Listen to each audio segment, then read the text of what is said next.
Hello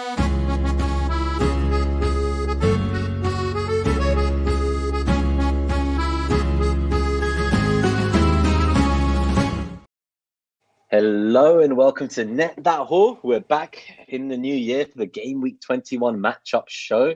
I'm, of course, FPL Mima, and I'm joined by my co-host at FPL Mariner and manonpod_Craig. This is Craig. He's worked his way up from a deckhand all the way to almost Admiral of the Fleet. His tactical knowledge is incredible. So if you're here for nothing else but Craig, I can forgive you because honestly, I'm amazed by him too. So thank you so much for being here, Craig. We really appreciate you. And best of luck, obviously, to at FPL Lens, our very own Gabriel, who is busy as a football conference right now in the States. So he's busy doing some real life stuff. Yeah. He's showing out his kind of non-FPL related football content to lots of people in the football industry.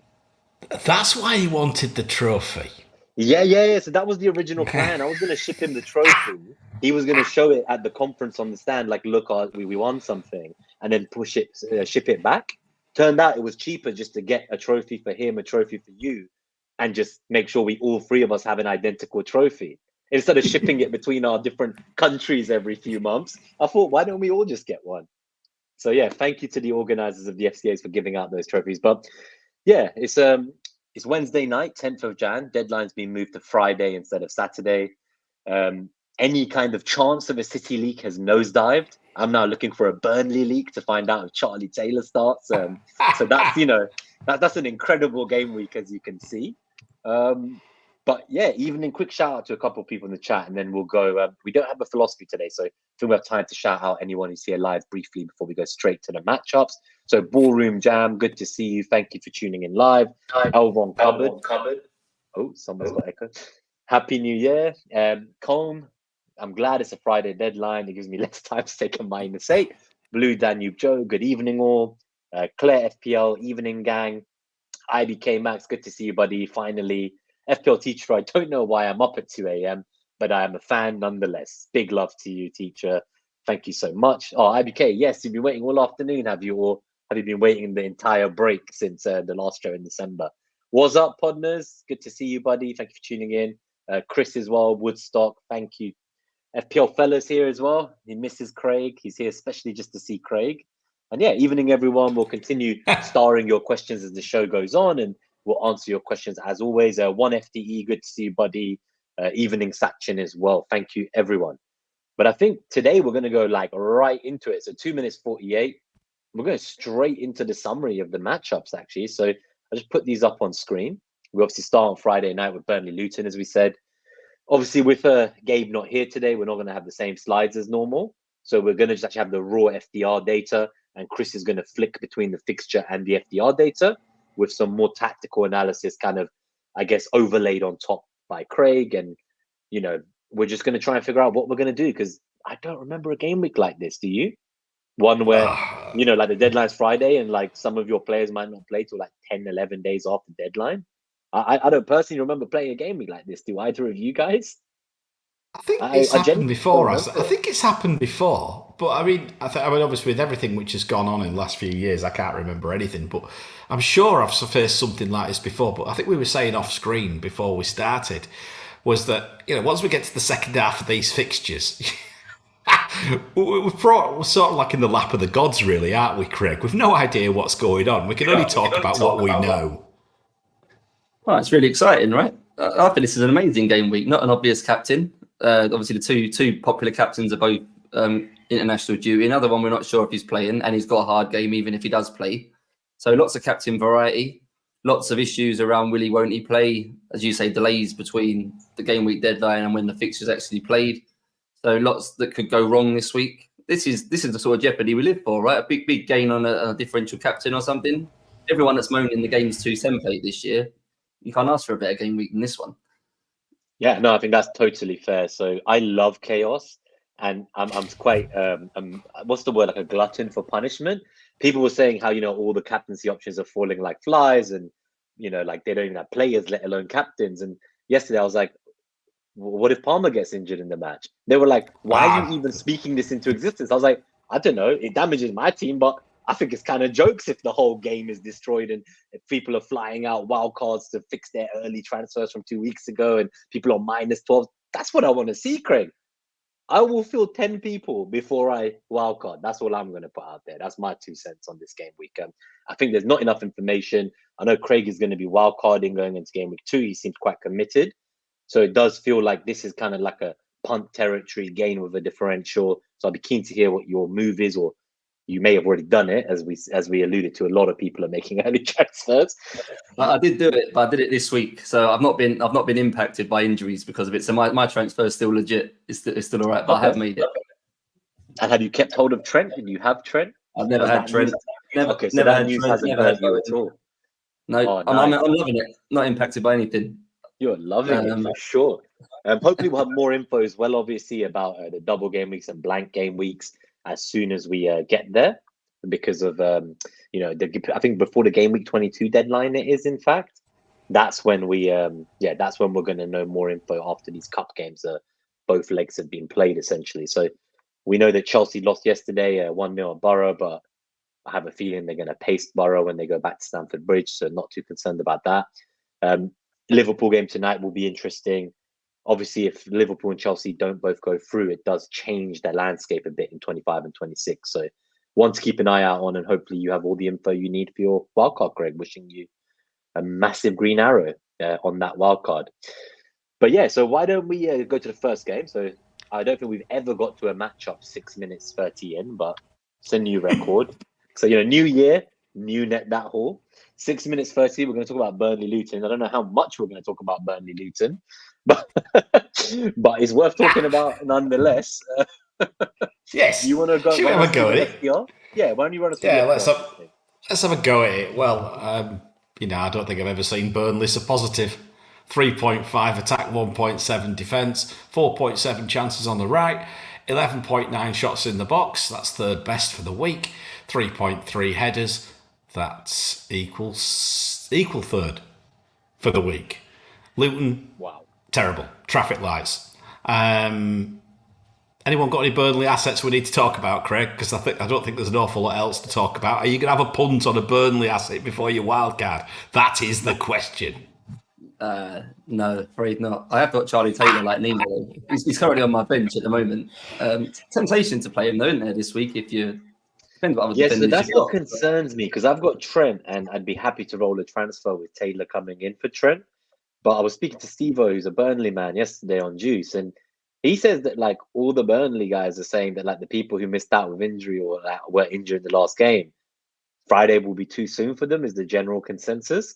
So that doesn't fill me with confidence, because I could be going into the game with 9 players if both Bowen and Taylor don't play. I'll have 9 players, and that's after using a move to sell one of Son. I'll still have like Son or Salah. I'll still have 9 players. So I'm a little bit on edge. I'm waiting till Friday for a Charlie Taylor leak, as I mentioned. Never in my life did I think I'm waiting to see a Burnley defender start in a league to determine what I do with my free transfer. It's actually crazy. I think they'll do well. They'll do well to keep a clean sheet, though. I think in this game. Yeah.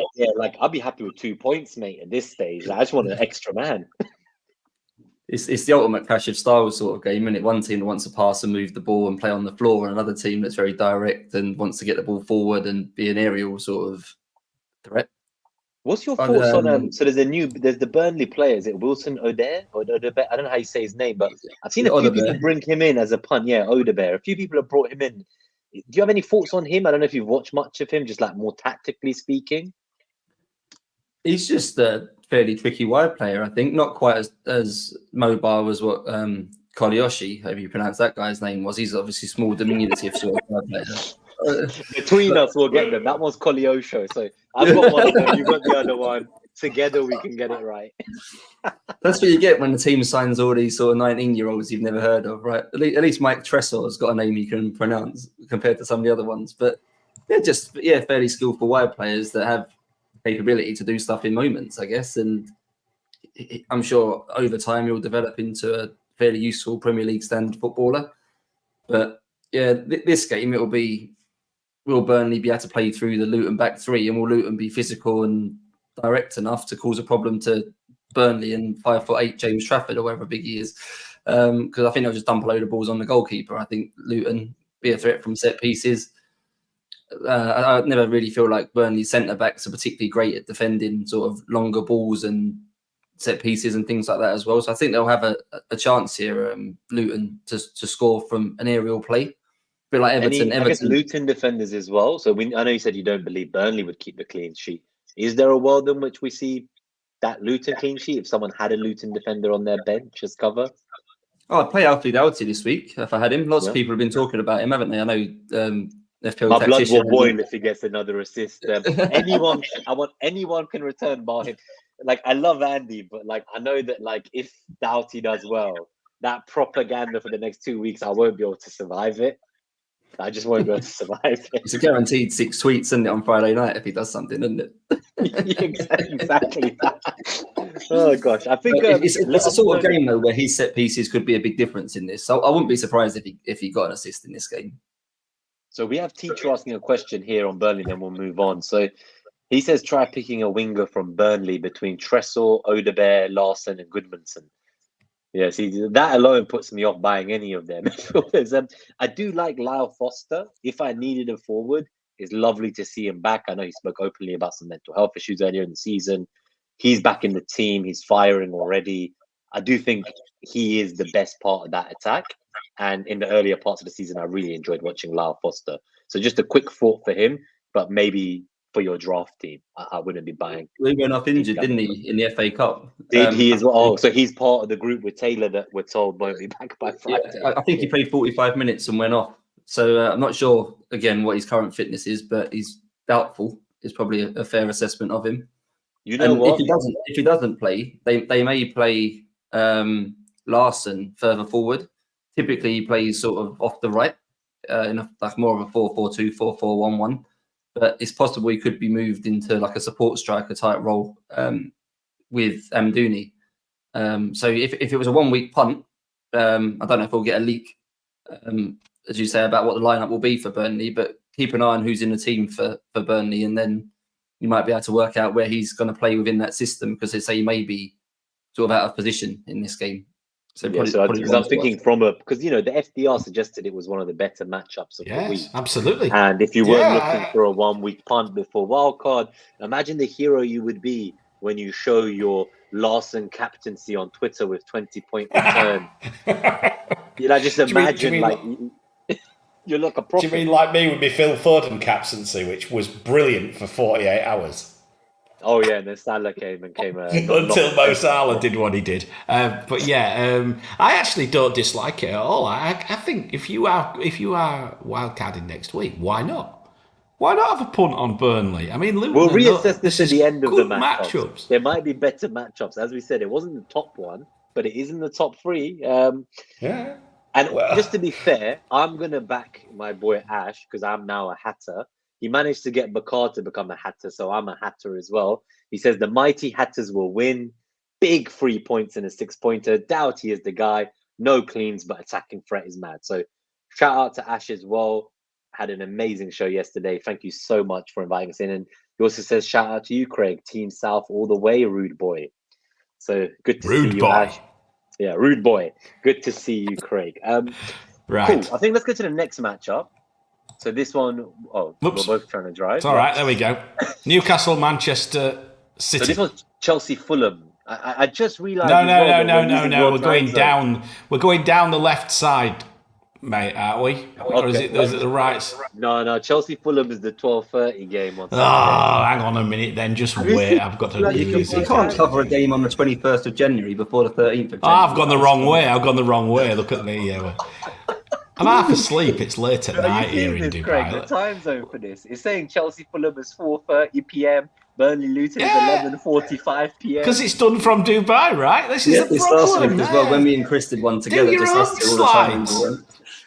Bloody international FPL managers complaining about the deadline, meaning you have to wake up and stuff.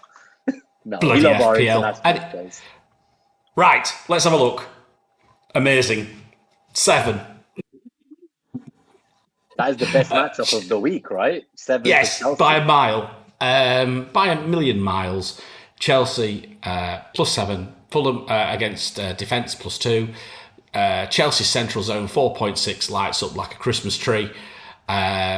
2.7 XG matchup, 4.5 big chances expected, 7 shots on target, 10.6 shots in the box. Load up. This looks a good matchup. But I know there's a couple of little caveats here. The first one is it's a local derby. Big local derby. Yeah, this is like it's like they're literally on the same street. Yes.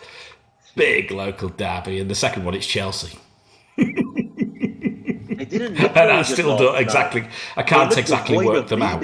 They looked very devoid of leaders last night. I know if Palmer takes those 2 free chances, it's a whole different story, but it didn't feel great. Like, maybe they bounce back from that. Obviously, Fulham have 1 day less rest playing tonight, but did not. I don't know. Chelsea didn't look as convincing. I know Palmer seems to be the standout captain. Interested to see where he ranks in your captaincy metric compared to the general Twitter consensus, but at the moment, I only have Palmer from this team, and Gusto looked like he went off with a knock too. So yet another enabler on the bench people needed. Seriously? Is he? Oh, you have it? Has he got a knock? Yeah, I do. Yeah, I've never sold him, have I? I mean, he's injured again. I'll have him injured twice. I don't think it's serious is the good news. It might just be it was a precautionary sub, but he did go off. Yeah, he did go off. So unlucky. I mean, look, from my side of things, this looks a very tasty matchup. I mean, Craig, from your side of things, with respect to the actual, strategies and this, that, and the other, what do you see happening on the pitch? I mean, my numbers look very tasty for Chelsea, as you can see. I think Chelsea are probably peak unreliable and inconsistent right now. I find big issues tactically with how they attack. It feels like all of their attackers have got sort of ultimate freedom almost.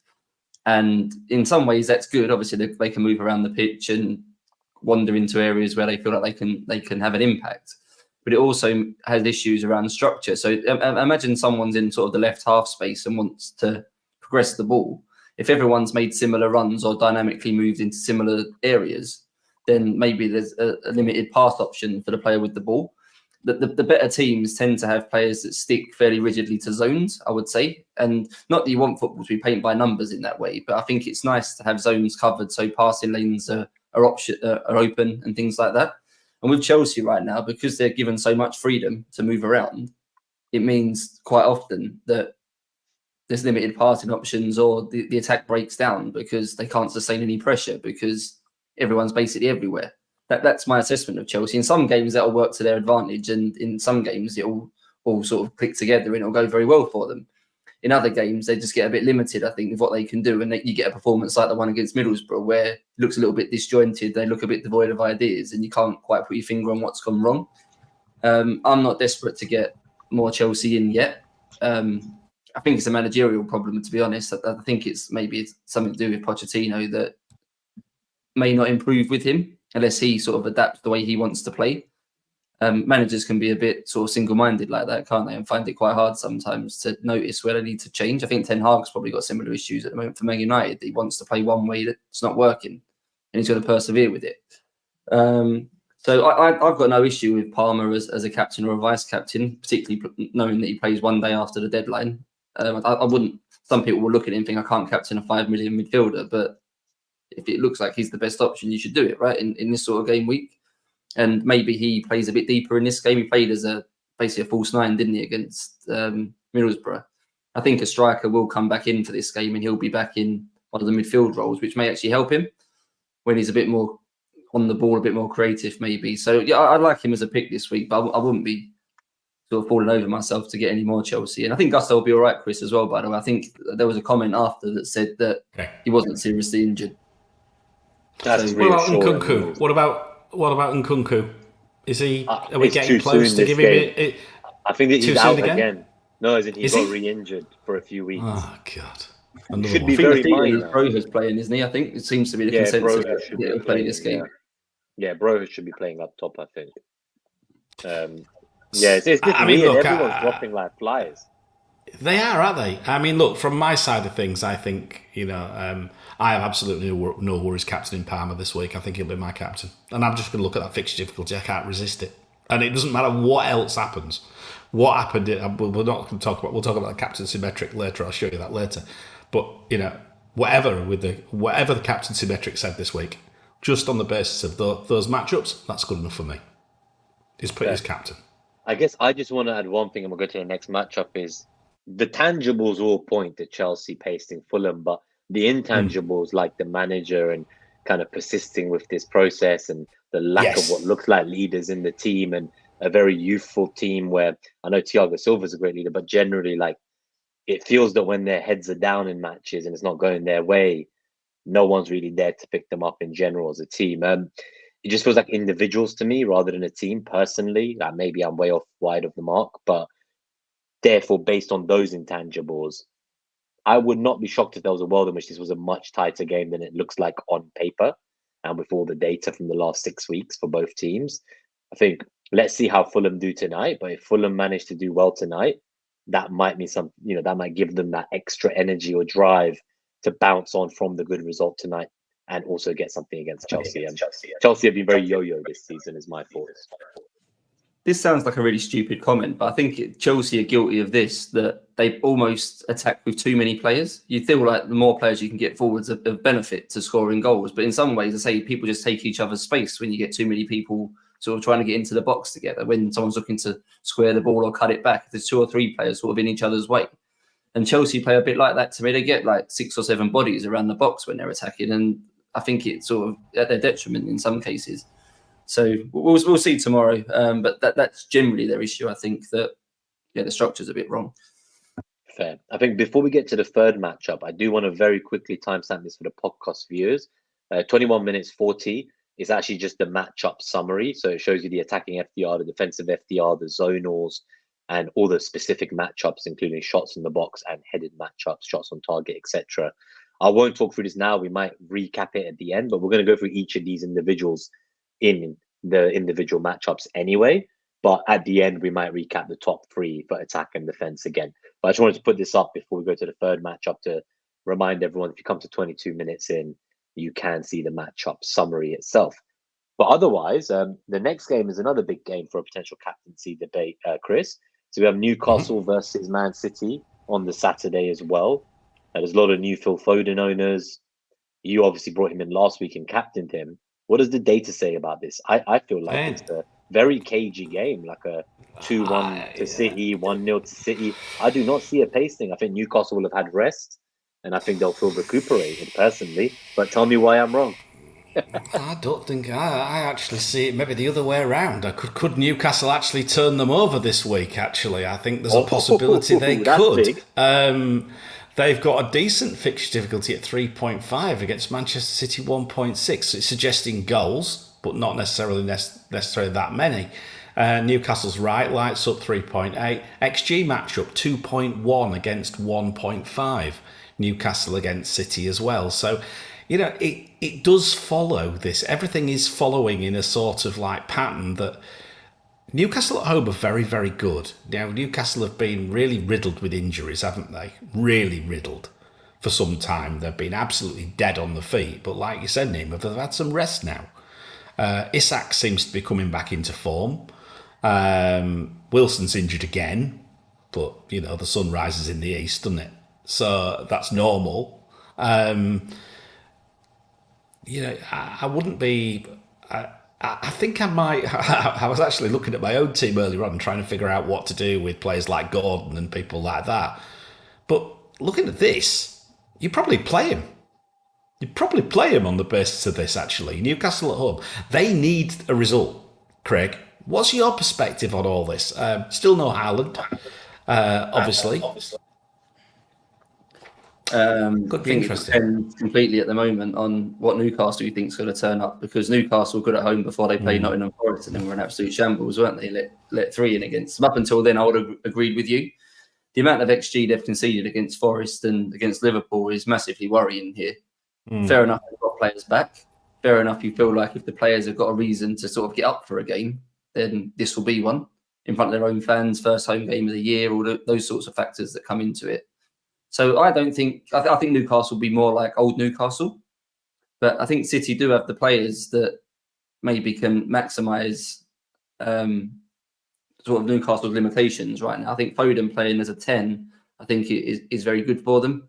because he will drift into space around all the midfielders who are usually on the front foot trying to press, so Foden can find space behind them, and then set Alvarez away, who you imagine is going to be through the middle. That's where Chris Wood was so dangerous, right? Running in behind the high line. If Alvarez can do that, then it could be a good game for that link up between Foden and Alvarez. And equally, you've got one team that wants to keep the ball and enjoys time on the ball, and the other team that's probably the best pressing team in the league in terms of energy and enthusiasm when they're on it. And they have had a rest. Most of their first team players are coming back. So you feel like if they are going to be on it, Newcastle will be here. But can Man City play through them? Is probably the big question.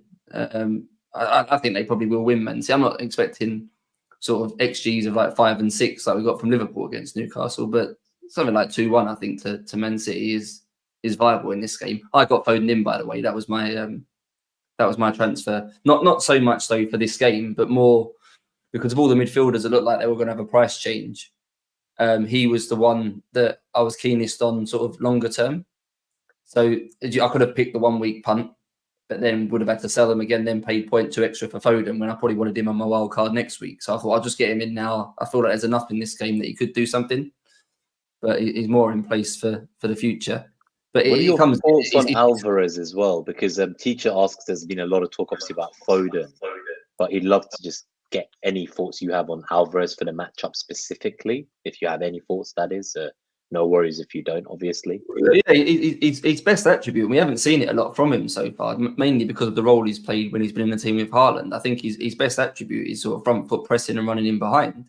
He made a big difference for Argentina at the last World Cup when he kind of came into the team. He didn't start the team in the tournament, if you remember. He was on the bench for the first couple of games, and Argentina lost to Saudi Arabia and things, and they brought him in, and it sort of dynamically changed their attack a little bit. And Haaland, for all of his strengths and good parts, is a little bit lazy. I think Alvarez will do more willing running up front. I say we're more looking to run in behind and run the channels and things like that, which might actually help Newcastle play through the press and maybe go over the press a little bit more in this game. So I like it. I still own Alvarez, and is an issue for me in the longer term because I think his place will be under threat soon. But for this game, I think he suits what Man City need for this game. So yeah, I like him for this matchup. He's who I would be looking to sell to buy Haaland when I hear Haaland's ready. So I have him. I'm obviously going to not go for Haaland this week. I have no intention of moving for him this week. Personally, I think I'll just go with Alvarez this week. Foden is my favorite midfield target. But if I went for Foden, the issue I have is that I can't then easily get to Haaland without further downgrades elsewhere. So those kind of 5.5 mil mids of the likes of like Neto, who's now back for Wolves, Gross for Brighton, even Douglas Luiz. There's just so many of these cheap midfielders where I'm like, is it worth saving 2 million to make it easier to get Haaland later? Or do I? Because Foden's the one I truly want. This is what I'm getting at. But the concerns for me are there. So I'm still not set on the decision. But I think most likely I will do Son to Foden as my main transfer this week and see if I can hold Salah for one more week of information. That's where I think I sit. Well, this is why I wanted to wildcard next week. So I've done that move you've just mentioned, Son to Foden. I've got 12-13 this week. But I'm looking at my team with one free transfer moving forward. I need to get Salah out. I need to get Haaland in. I need to get Alvarez out. There's plenty of other players in my team that are okay, but are starting to frustrate me a bit. I've got Saliba. I've got Flecken, people like this that you can hold them and they'll tick over and they'll do bits. But I want a Stupinan, but I'm not going to be able to make a defender transfer and things like that. I can't get the Liverpool players I want. And I keep looking at my team and thinking, I'm 4 or 5 moves away from what I actually want here. And it's going to take me 3 or 4 weeks, even with a couple of hits, to get to where I want. And then the goalposts will move. And then I'll be looking at different teams. And there's just certain players that I'll never get around to dealing with. And at the moment, I've enjoyed for sort of the last 10 weeks feeling like I'm one step ahead with most things because I wildcarded sort of game week 11. I was in a position where I didn't really have any fires week to week. So I was ahead of, I was getting in Waymo a week before everyone else and Solanke a week before everyone else and these sorts of things. Now I feel like I'm sort of up against it and I'm always going to be one step behind rather than one step ahead. And the wild card is one solution, obviously, to dealing with that. And at a time when Trent's out, when Salah's out, when Son's out, when you might want Haaland back, he plays in a different position. It's the only way to deal with all of these fires all at once, right? To wild card. I do like the idea of setting up for the long term of a wild card. And let's say we did have a lot more information by game week 22. There's a world in which you could even potentially be bench boosting in 25 if that becomes a double and the enablers have good fixtures. And then from there on in, kind of strip down the bench to the bare bones and just attack the rest of the season with the starting 11. So I don't think it's a bad idea at all. I think I wouldn't wildcard now going into game week 21 with it being such a long game week. If someone's stuck, I would limp through and then wildcard the following week, like your situation, I think. You'd be doing it purely for value if you did it now, because a lot of the players you're going to want on wildcard are the ones that are going up, and a lot of the players you need to get rid of from your current team are the ones that are going to be going down. So in theory, if you went this week, certainly if you'd gone sort of the weekend or at some point, then there may be $1 million shift in budget or something around that from players going up and players going down. I think if you did it earlier, maybe, but at this stage with 2 more nights of price rises before you turn on the wildcard anyway, I think if you've not turned it on now, like, do not panic into it, is my personal opinion. But obviously, everything is team specific, as they famously say. So don't let me put you off if that's what you want to do. Shall we go to the next matchup? There are some other questions, guys. We have starred them. So we will definitely come to your questions in the live Q&A, and we will timestamp it in case you missed some of the show, or need to have dinner, or put the kids to bed, or whatever you're doing. You can come back to the timestamp, and I promise we will answer your questions. So don't worry, we will come back to those. The next matchup, I'm just having a look here, is on Sunday the 14th. So Everton versus your beloved Aston Villa, Craig. This one is always a good one. Whenever I hear from you about Aston Villa, I feel I get a very balanced and fair take on this kind of what's going to happen and what the assets are. Do you feel that, I'll let Mariner do his FDR, but after that, my first question would be, do you feel that Watkins is being overlooked as a captaincy option this week against Everton? That would be my main question, but I'll let Mariner do his FDR. Let's look at the numbers. But what I would just say here is, just for the listeners, is Craig helped me massively last week by telling me that he thought Diaby would start, and he did. So this guy knows his stuff, or maybe he was just lucky. I also, to be fair, asked him whether Diaby started this week, and he says, I've no idea. So anyway, let's have a look at these numbers. And they're not great for Aston Villa, actually, but Aston Villa aren't great away from home, are they? 0.9 for attack and minus 1.8 for defence. Aston Villa's left and right do light up, though, so suggest the chances are going to come from the left or the right, potentially. XG matchups 1.5 for Villa, so again, not great. Nothing's really that green, as you can see on the screen there. Everton, on the other hand, 1.8, slightly better. XG matchup again, 1.5. And the only thing I've really highlighted is a possibility of an Everton header at 2.5 with the headed matchups. But, Craig, I mean, again, coming straight to you here, Villa are a different beast at home. Everton are a different beast at home. This could be a tougher day, I think, for you. Yeah, I'm actually, for once, not sure how this is going to go from a Villa perspective. Not so much because of the lineups, but just in terms of predicting the result. Small pitch, I think one of the smallest in the league, Everton. Quite direct with the way they play. Villa, we're still not sure what's going on with Pau Torres, which I think is a big thing for us because we rely on him, particularly in a game like this on a small pitch. He's passing from defence into midfield. He's extra valuable, I think, in this game. But he came on as a second-half substitute against Burnley a couple of weeks ago because Longley was ill during the game and they brought Torres on. I think he'd already injured his ankle prior to that.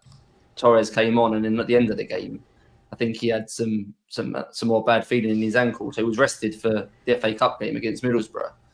But we're not sure if he's quite going to be... It's a bit of a Haaland situation almost, that day to day you hear different things and the comments are never that helpful from the press. If he's in the team, I think we'll be fine. Kamara's back now. He's a massive help to us defensively and progressing the ball wise. So I feel like we've got enough to win this game. If Calvert-Lewin's red card from obviously that harsh sending off in the FA Cup would have not been rescinded, I'd have definitely been confident that Villa win this game. But now it's been rescinded, he's available for this.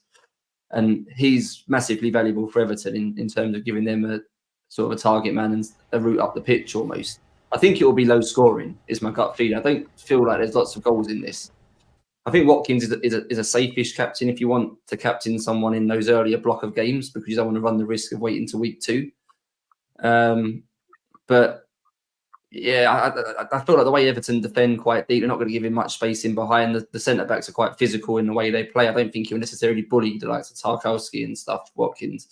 So I don't think he's got the highest ceiling, put it that way. He might score one, he might get an assist, as he seems to be doing quite well at this season, getting assists, but I'm not expecting sort of 10 plus points from him. If you're looking, I think there's probably other captains this week with higher ceilings than what he's got.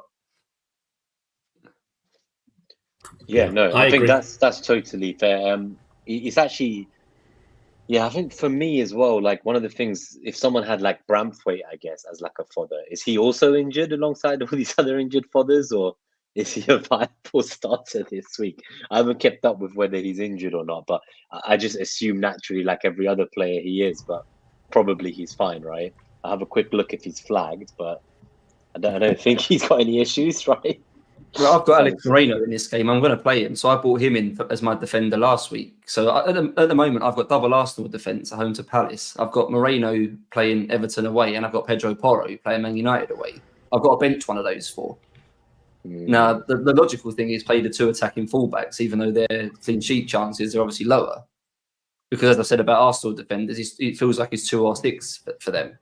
So I am actually tempted to bench Saliba right now and play Gabriel for the extra goal threat and play Moreno because he could get forward and put crosses in, and low crosses he's different to Digne in the sense he tends to pull balls back and play lower crosses for someone to tap in.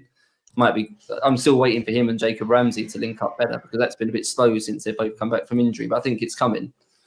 So we'll get to the Arsenal FDR later to see if we think they're going to keep a clean sheet or not. But at the moment, I'd play. If you've got anyone in this game, I'd play them, I think. Because either team... I think it's a hard match to call, isn't it? It feels like either team could be winning this. It doesn't seem very favourable to either team, I would say, personally. I do think Villa have enough to win. And I do feel Watkins, personally, for me, is going under the radar as a captaincy pick. But let's talk about him and Phil Foden and Saka and Palmer and everyone else when we get to the captaincy metric, because I think we'll be able to then compare the data. Connor says bench Moreno, Craig. Don't let your Villa bias get you to play the Villa player away from home. But no, I appreciate what you're saying. I think if I double Arsenal defense, as good as maybe the clean sheet may look there, I would be looking to spread the eggs into a few different baskets. And for an attacking fullback, seems like as good a bet as any to remove one of the 2 Arsenal defenders for this week, personally. But let's go to the next matchup, the 5th matchup of the week. So this is also on the Sunday. It's the big one, Man United versus Spurs. So this one is one where I think a lot of us are playing Pedro Porro away from home. I'm quite happy and content with that. For attacking returns, huh? Yeah, only for the attacking. Yeah, only for attacking returns. Yeah, I think that's where I would go. That's where I would come from with this one. I'm just going to put the numbers up. I nearly fell off my chair when I saw this. I've actually got green on a Manchester United matchup. Been a while. It doesn't happen very often. normally the butt of all my jokes these days. But no, this matchup is quite favourable for Manchester United. It really is. +4 on fixture difficulty against Spurs 0.8 attack. Manchester United's left and right both again suggest things may go down the sides. Manchester United's XG matchup is 2.3 against Spurs 1.3. Interestingly, 12.8 shots in the box, Dima. And this is the other thing is, and I had to double check this, and I was actually checking this just whilst you were talking, just leading into this. Since game week 13, it's only over only 3 away games, but Spurs have conceded 4.33 big chances per 90 away. Yeah, no, that is 4.33 big chances per 90, the third worst, or second worst, actually only behind Newcastle. I was going to say, I think equally they've probably got the exact same issue Newcastle have had with the kind of lots of injuries and fatigue and suspensions. I have seen that Christian Romero is targeting the Man United game. and him being back would make a big difference to them from my perspective. So I'm keeping an eye on that one. Yes, I think that makes we a have to. difference. Everything has to go in context, but just recently, Spurs away from home have been shipping big chances for fun. Really, it certainly looks like. Expected goals conceded is 2.61 per game. So but it's Manchester United, Craig. What's your take on this one? Rashford was going to be my 1 week punt. If I did go down that route from selling Son, it was going to be Rashford for 1 week, because I didn't know obviously this data at the time, but we know what Tottenham, you're going to get from the Tottenham fullbacks. They will just vacate the space out wide and leave the opposing players. Rashford, one of his main weaknesses, he doesn't defend or get back. He will just he thinks he's killing Mbappe, that he can just stand out wide on the left and be a counter-attacking threat and run the game from an attacking sense. So I think it's all there for him to make a difference in this game. And he is that sort of attacker that could, out of the blue, score a hat-trick. And this is the sort of game where it wouldn't surprise me if Man United won this 4-2 or something like that, because Tottenham do give teams chances. So, and I've seen a few people talking about Garnacho. We seem to be in a period of transition at the moment from sort of a 3-5-2 into a 3-4-3, and then the budget spots moved from maybe an archer into a midfielder. And if you're doing that, Garnacho at around about 5 million is still a decent pick. You could play him in this game. The fixtures moving forward aren't horrendous either. So yeah, I think it's a good one for Man United wide players. Tottenham, we're not sure is available. I think Van der Ven was on the bench in the FA Cup, so he could be back and starting. Neema's just said Romero is trying to get back from his hamstring. So then Romero himself has come out and said, I am targeting Man United. It doesn't mean he's going to be back, or the fitness team or the manager will let him risk that. It just means he's hungry. But I think he probably won't make the game. I'll be blunt. It's just what he would like, right? So they've got both of their sort of traditional centre-backs could be back. They just signed a guy from a Romanian youngster from Genoa. I think he may be available for this. He's a centre-back as well. So it's looking like they're getting a collection of centre-backs rather than having to play Emerson Royal there and things like that. So Tottenham should be a little bit tighter than maybe what we've seen lately. But the fact they're so open is largely a result of their tactics, and that their tactics aren't going to change. They're firmly in that philosophy that we're going to score more goals than you sort of attitude, I think, Tottenham. So what are your thoughts on the Tottenham side in terms of, obviously, Richarlison's been playing through the middle when Son is gone now. So, people are saying he'll be on penalties, etc. Werner's come in as a 6.5 million forward in FPL. We can't, go past this matchup without talking about Timo Werner and how he tanked Mariners' chance of winning FPL that 1 year. He was up at 21 live rank but he tanked his way down to 122nd in the world. This is what happens, man, when you take hits for Werner for a double game. This is what happens when I listen to you. You keep saying this, but I didn't buy Werner. I told you, the FPL Harry, who's a Chelsea fan, told me, do not buy Werner, you're crazy. That's all on you, man. Like, no one told you to buy Werner. You tried to be too clever. I see there's a comment earlier on from Teacher saying, ask Chris about Werner. Thanks, man. That's why I brought it up. Yeah, that's actually why. It's so nice of you. But look, it's safe to say I wouldn't be bringing any Spurs assets in this week looking at these fixture difficulties. Let's put it that way. I think just with the lack of the kind of the upcoming double game week and the potential blank, etc. I don't personally, like, if I had those players, like, I'd keep them, obviously, like Richarlison, but I wouldn't be looking to invest into the Spurs attack, if that makes sense, not having owned Richarlison until now. Yeah, like, I just personally wouldn't be. I've got him, and that's another reason I'm on a wild card, because of that insecurity about his minutes moving forward. So I think he'll be all right probably the next couple of games. But yeah, moving forward in sort of 4 or 5 weeks' time, we don't know. I think the hard part with Werner is they've obviously got him on loan with an option to buy. But should he play, then that's damaging the minutes of Brennan Johnson, who they spent 50 million on, and Richarlison, who they spent 50 million on. So are they going to bench two attackers that cost a combined 100 million to play a loan signing? Maybe they will. Maybe he'll play left wing where some played. Maybe he'll play striker again. I honestly don't know where he's going to play, but I think he might cover the Sun spot on the left wing potentially. I think that's most likely. Werner left, Son middle, Kulusevski right, Richarlison and Johnson on the bench. Long term when everyone's they back. need another attacker, don't they? They can't keep relying on Veliz and Brian Hill and people like this to come on and change games for them. He ticks a lot of boxes for them, Werner. Plays across the front three positions. He's got a skill set that suits the way they play. So it's quite an astute signing, really, from Tottenham on loan, to be honest. It's just how many minutes he gets off the other ones. That's fair. I think Lindsay's comment, by the way, this is incredible. She said Werner is 6 million too expensive. So obviously he's 6.5 million. So it sounds like the price Lindsay would be willing to pay would be 0.5 million to break him. I actually think he's 7 million too expensive. I think someone would have to pay me to sign him in future. Well, after your experience, you must still have PTSD, mate.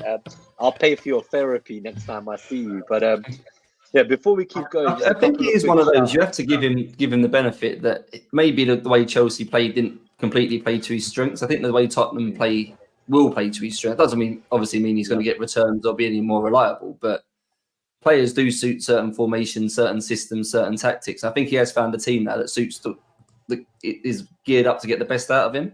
So I'm not saying buy him now, but I wouldn't be surprised if at some point this season he does go on a little run of returns. Yeah, I think he's one to keep an eye on. But before the next match, I just want to shout out a few more people. So who have we got here? We got Harbour Boy, good morning from New Zealand. Nick Khan, hi, good to see you, buddy. FN is in my boat that Taylor News will dictate whether they take a hit or not. I have bad news for you, buddy. Well, I don't know how bad it is, but considering it's Wednesday and the match is in 2 days, I see Johnny Boutis has tweeted a few pictures and reels from training at Burnley today on their Instagram. Only a handful of players identifiable, and Charlie Taylor isn't one of them. So it's not panic stations yet, but it's starting to be. It's really starting. When I take Steve-O's information as well as a Burnley man, that it seems unlikely. It's all kind of falling into place that I need to sell Trent or Lamptey and buy a third defender that plays, because otherwise I'm rolling out 2 defenders this week. So maybe he's got the Saka role at Burnley. Nima. He doesn't have to train and he'll still be in the team. You never know. Maybe Charlie Taylor's that. So. Maybe Taylor's that guy there. He could be. So Elron as well went early on Foden and Saka. He says, I'm feeling good, like Nina Simone. Teacher said we have to talk about Werner. That's done. Fella has an interesting idea. He says he would prefer to actually bring in Doughty this week for that favourable matchup rather than Estupinian if he was selling Trent. So that's a big call because I think most people would be going Estupinian. Sorry, am I missing something? Is it favourable? Yeah, it's not on your data. No, not on your data, mate. But I just talked to the man who understands football, and he told us that set pieces are the only way he can get something here. So yeah, that is favourable. He is certainly involved in a lot of stuff, and Burnley can ship goals. I'll give him that, but I wouldn't say it's a favourable matchup. Maybe that's a stretch, but if Luton were to get anything, it feels that it would have to come from a set piece, which Doughty is probably the one delivering. I think it's fair to say. Fair point. I'll give you that one. We will come to your question at the end. Shout out to Jasker Singh, our latest YouTube member. I believe he's just renewed his membership. He was already a member as far as I remember. Astralicious, long time not seeing you live, buddy. Thank you for tuning in. K7 asks about Brighton. We'll get there soon and we'll continue answering the questions. We've got Lens as well. He's there setting up the booth at the convention while he listens live. Hola, Olero. He needs to send us a photograph, doesn't he? He needs to send us a photograph on WhatsApp, and then we'll put it onto the show and show everybody his booth. There we go. Free advertising, Gabe. We've got GV as well. Thank you, buddy. New member. Do let me know if you struggle to get into the private Discord. It should be as simple as going to settings and connecting your Google YouTube account that you log in with to the same one you've become a member on. But if you have problems, contact me on email or Twitter. Yeah, not YouTube. Me, because I have no idea what if you contact him, you might be waiting until 2025 to get into the Discord. So Podno was saying it will be Romero's 3rd red card as soon as he's back this season. I think that's what he was talking about. Nimsa. That's a new nickname. I've had Nims. Nims is a new one. But Nims is a common one for me. Yeah, we'll keep coming back to the question at the end, but I just wanted to shout out all the guys who've kind of been slowly tuning in as we go. Clowner as well says Werner was garbage. Well, I think he's talking about Werner. Was garbage at RB Leipzig as well. Yeah, he's definitely talking about Werner. Oh, people are really going for him. Like, will he even I play hate when him. everyone's back? So do I, to be fair. Should he be 5.5? Elrond's got a fair point that with the arm around his shoulder and being whispered mate enough times, maybe he'll come good. But anyway, let's keep going to the next matchup, and we will continue to shout out people as you come in and answer your questions in the Q&A. So that's the first weekend done. We now go to all the way to the 20th of January, 10 days from now. And we talk about Arsenal at home against Crystal Palace. What does your data tell us? Is there an evil tackle coming? I mean, the first thing is, how many more players is Roy going to injure between now and then? I think that's the first thing which we want to talk about, isn't it? Elise now done and dusted for a few weeks. I see Liverpool might be interested in him. That was the rumour I read today. But yeah, looking at the fixture, it's green. It's a quintessential traffic light Nima. Arsenal, very green, 4.6 attack, 1.6 defence. Saka's right lights up a little bit over the left and centre. 3.8 big chances, 12.7 shots in the box, second best. 3.9 headers, best. Crystal Palace, red, horrible. Looks a relatively easy day at the office for Arsenal on the basis of this matchup. Let's face it, Roy's knackering all his players. What do you think, Craig? Before we come to Nima, I'd love to see Nketiah play this game. I don't feel like it's a game to play Havertz up front. I'm assuming Jesus is still out. So I think he's still out. I think it's worse than they make it sound like. Yeah. So Nketiah and the attributes he has is far more useful to breaking down Crystal Palace and sticking Havertz up there against Joachim Anderson and Mark Guehi. I think you need someone to try and run in behind and stretch them. A physical battle is what Palace want up there. And ultimately, that's what Havertz is in the Arsenal team for. I know he's quite lanky, really, but yeah, he's 6'4", is he? Huh? He's at 6'4", right? But he's like a gangly giant. Size the best, but he's compared to the rest of the Arsenal attack, he's obviously a lot bigger, right, and a lot more physical. Like Odegaard's not a small guy; he doesn't really like the physical side of it, really. So I think that's what Arsenal bought him for. But this isn't the sort of game where his attributes will be most useful. I don't think so. Be interested if they do play Nketiah up front, because I feel like it's. Do you know that game before when Praz captained Nketiah? Was it Burnley? I think he bought him in and captained. Yeah. So he actually contacted me. I was, oh man, I remember he messaged me. I was like, I'm on Wildcard. What do you think about Eddie? And I was like, bro, he'll start this game. I was like, ignore everyone on your comments saying you're crazy on Twitter. They do not know what to about. He will start. I was like, but he may not start again after that game. I was like, this one game, I can tell you for certain he will start. Thankfully, he had an incredible haul because Price might never have spoken to me again after convincing him to go Eddie. Everyone else told him get Pedro. So I'm going to hold that medal on my chest for this season for that pick. But clearly, I wasn't brave enough to do it myself, Craig. There is the option of Trossard as well. I think we shouldn't discount that. I think it's hard to call who will play the centre forward in this game. It's a difficult situation, isn't it? I have a feeling that I'm not sure Eddie will start, I think he might be used as an impact sub. I could see because I know Havertz himself, as you're saying, maybe he seems to do everything well, but like as soon as there's an opportunity to shoot, he just kind of took a lot of touches, is what I kind of could tell against Liverpool.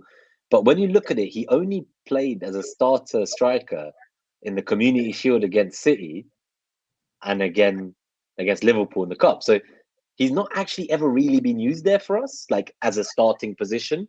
Like he drifts into these second striker positions, but I do wonder if the reason he played him there is because is that like his plan long term now? Like, is he like, could the Jesus injury be so bad that he's now looking to use Havertz there, and that's kind of the plan going forward? So that's just something I think is worth keeping an eye on. It would make Havertz an interesting option, not now, but like on your wildcard, for example, Craig. Would you be able to resist Havertz at that price if he was out of position striker and he scores like a brace in this game? I think he's opposition dependent, Havertz, I think. Look, Havertz is another one of the players that has done Mariner dirty like Werner. Every year there's one Chelsea player that screws him. Every year. This year it was James, right? Or something. Every year, yes, of course. That destroys Mariner. I mean, with the greatest of respect, what the feck are we talking about Havertz for? Come on, get a bloody grip. I think it's more around the Jesus injury. So, we always look for out of position assets, and a sub 7.5 million Arsenal striker playing in midfield. If the Jesus injury is intense and it does persist like that, I would be waiting for the transfer window to close, obviously, and find out more about the Jesus injury. But for this game specifically, how do you feel about your double defense then?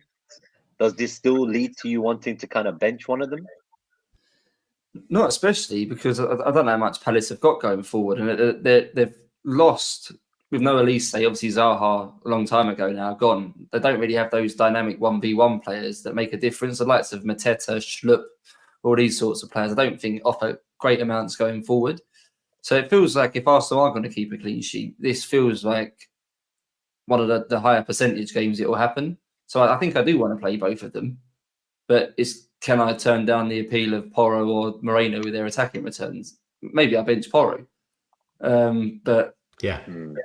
It's just a bit dull, isn't it, playing these centre backs? You know it when you pick them that two centre backs. Yeah, it doesn't feel that exciting, does it?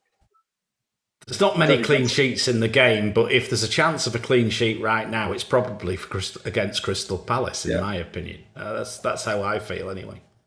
Fair enough. Okay, let's keep going. I've been starting your questions, Peter. We will talk about Areola. Good to see you as well. General Zod.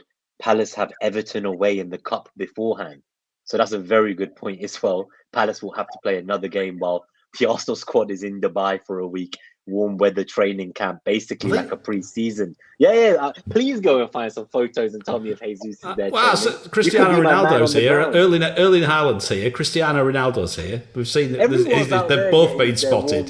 Yeah. No one wants to be in the UK right now in this weather. I mean, Haaland was in a right shithole area as well. What the hell he was there? God only knows. But anyway, there we go. There's another story. Would you captain one, Nima? And you're probably better at equipped to answer. I would like to talk. Yeah, I would like to talk about it more in the captaincy metric. But from my perspective, I've been between Palmer and Saka all week, as I imagine many are. I think everything you see in the last 6 weeks tells you to absolutely not captain Saka. He looks knackered. He looks tired. He's getting kicked around. He's doubled up on every match. It feels very predictable, and people I think what it is we're not getting the ball forward as fast as we were last year. So by the time it gets to the wingers, whether it's Martinelli or Saka, they are essentially just like there is nothing they can do from there, and we just keep going back and trying to recycle possession. I do feel with this break and wanting to prove kind of, I guess, the critics wrong, that intangible narrative in my mind of them spending this week in Dubai, training, getting back into their right mindset, playing a Palace who just played a cup game before they come to the Emirates. Like, I personally feel that this could be one of those games where you look back on and you think, oh, Arsenal won 4-1 and Saka got 15 points. In hindsight, that looks really obvious. Why didn't I captain him? So part of me wants to do it, but it's all the intangibles of what I think will change when they're not knackered. So the only reason I'd be captaining him is because I feel like it's an opportunity to get an edge if I feel that my view of their rest being that powerful outweighs the fact that genuinely they do not look like good assets or captaincy options over the last 6 weeks. Like, if I was going to wildcard today, I would not have Saka in my team. And here I am saying I might captain him to get an edge because of these intangibles. Do you see what I mean? Like, it's a bit of a tough one. If I had Martinelli, I would captain him, I think, because what I was saying before about Nketiah versus Havertz and throw Trossard in there, I think Arsenal are lacking sort of a dynamic runner that wants to run in behind. Everyone wants to come towards the ball, and playing Trossard up front is another player to do that. Odegaard comes towards the ball, Saka comes towards the ball. I think Martinelli is the only one that wants to stretch a defence and run in behind. I think long term, Arsenal need to find a striker that wants maybe a bit more able to do that. I think that is the plan. Yeah, no, I think they've been linked to many, right? They wanted Vlahovic years ago. I know that they wanted Calvert-Lewin. There's a very specific profile they've looked at over the years. Watkins, Solanke, like Evan Ferguson gets talked about, Osimhen. Like, they are super keen for it. Tony, like, it's not going to happen in January, unfortunately. I think one thing I will say is that it's been made clear that Saka is playing through an Achilles injury for a while now. Ben White has been playing through an injury because Tomiyasu was injured. We're in a situation where like there is no one providing Saka anything on the right. Like there's just no one there helping him. And despite all that, Saka has the highest expected assists in the entire Premier League this season. So I do feel that he's almost like becoming more of a creator than I expected, as opposed to the one who's going to go in and finish it off. I would love to see a situation where Saka dictates play from deeper and Martinelli gets more central and he can deliver those balls to him, and hopefully we see Martinelli's form turn around. So yeah, that's what I'm hoping will happen, but I don't know if it will. Right now, captaining Saka for me, it is an absolute pun. And I'm saying that with all the best intentions, because nothing I've personally seen or in the numbers makes me feel it's a good idea. It's just, I feel this break, I can't emphasize enough how important I think this rest will be for these players who've been playing with injuries for like months. So that's just my 2 cents. But we'll talk more about captaincy when we get there. Let's go to the next matchup. So the next matchup is also on the Sunday, the 20th. It's Brentford versus Nottingham Forest. Ivan Toney is back, baby. Tell us what the data says, Mariner. Is he another potential 1 week punt? Is he a captaincy option, or is the data in Forest's favour? No, it likes it. It likes Brentford at home against Forest. 3.3, 3.8 chances through the middle. And of course, this data doesn't include Toney, because he's been out for 6 months now, hasn't he? XG matchup 1.8, 3 big chances. Toney's going to get those. Toney will be he's normally involved in 50% of what Brentford does. I think from previous, that's what we used to see. Obviously, with Mbeumo out as well, he may be even, it may even be even more. Although I think Lewis Potter's got quite a bit, is gobbling up a bit of their goal involvement at the moment as well. Forest, on the other hand, 1.3 fixture difficulty, 1.5 XG matchup. Just check Brentford's XG matchup is 1.8 as well. So I mean, look, I think this Forest away from home, generally speaking, not so good. New manager. They're in a bit of. They're not doing badly at the moment. They're in a bit of form. But of course, Ivan Toney is probably almost like a new signing to Brentford right now. Craig, where do you see this going?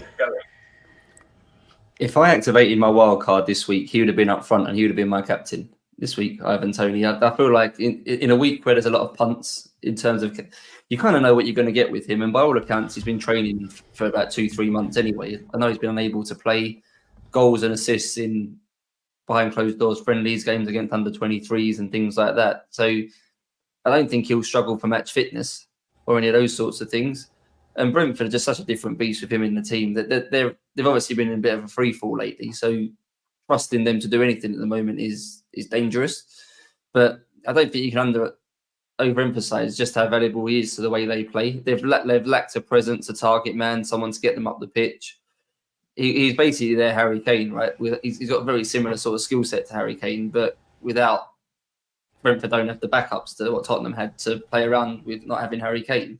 So I just think he's so valuable. He's basically him and Solanke, I think, can be viewed quite similarly now, as they're both sort of talisman attackers. They're both pivotal to the way the teams play. They both play 90 minutes, both take penalties. He's crazy cheap, right, as well at the moment. The fixtures aren't amazing moving forward for Brentford, but in a week where nothing really stands out, Brentford at home. Yeah, it feels rough after this game, doesn't it? Yeah. I probably would have got him on my wild card, captained him, and then moved him to Haaland next week if I'd have wild carded. Would have probably been my plan. Fair. I think Colm, just to add some balance, he says a hat trick against a group of kids is not all that. Yeah, I think that's pretty fair. Elron says Toney would bet on himself to haul. So I think he's learned his lesson. I'm pretty sure he won't. I'm pretty sure he won't be doing that again. At least I hope so for his own sake. But this game, do you have any views? Like, maybe it's not necessarily an FPL question, but there are some who still have like Morgan Gibbs-White in their team. Do you see anything in the matchups that would be favourable for him here? Any weaknesses in Brentford that Gibbs-White could kind of exploit? I think Norgard's still out, and he's sort of the main Brentford sort of defensive midfielder, if you want to view it like that. So I think we're seeing teams get the better of Brentford. At the moment, while they're in the form they're in, and until we see any evidence that they're improving, I think you can target them. So I'm going to, by default, have to play Flecken here. I don't particularly want to because I don't really hold out much hope for the clean sheet. And Forest have found a way to score goals and have been quite particular, I think, in the way they target certain opposition lately. So I could see them sort of finding a strategy that would break down Brentford. So if you are holding a Forest attack, I wouldn't be against playing the Malangas, obviously in decent form.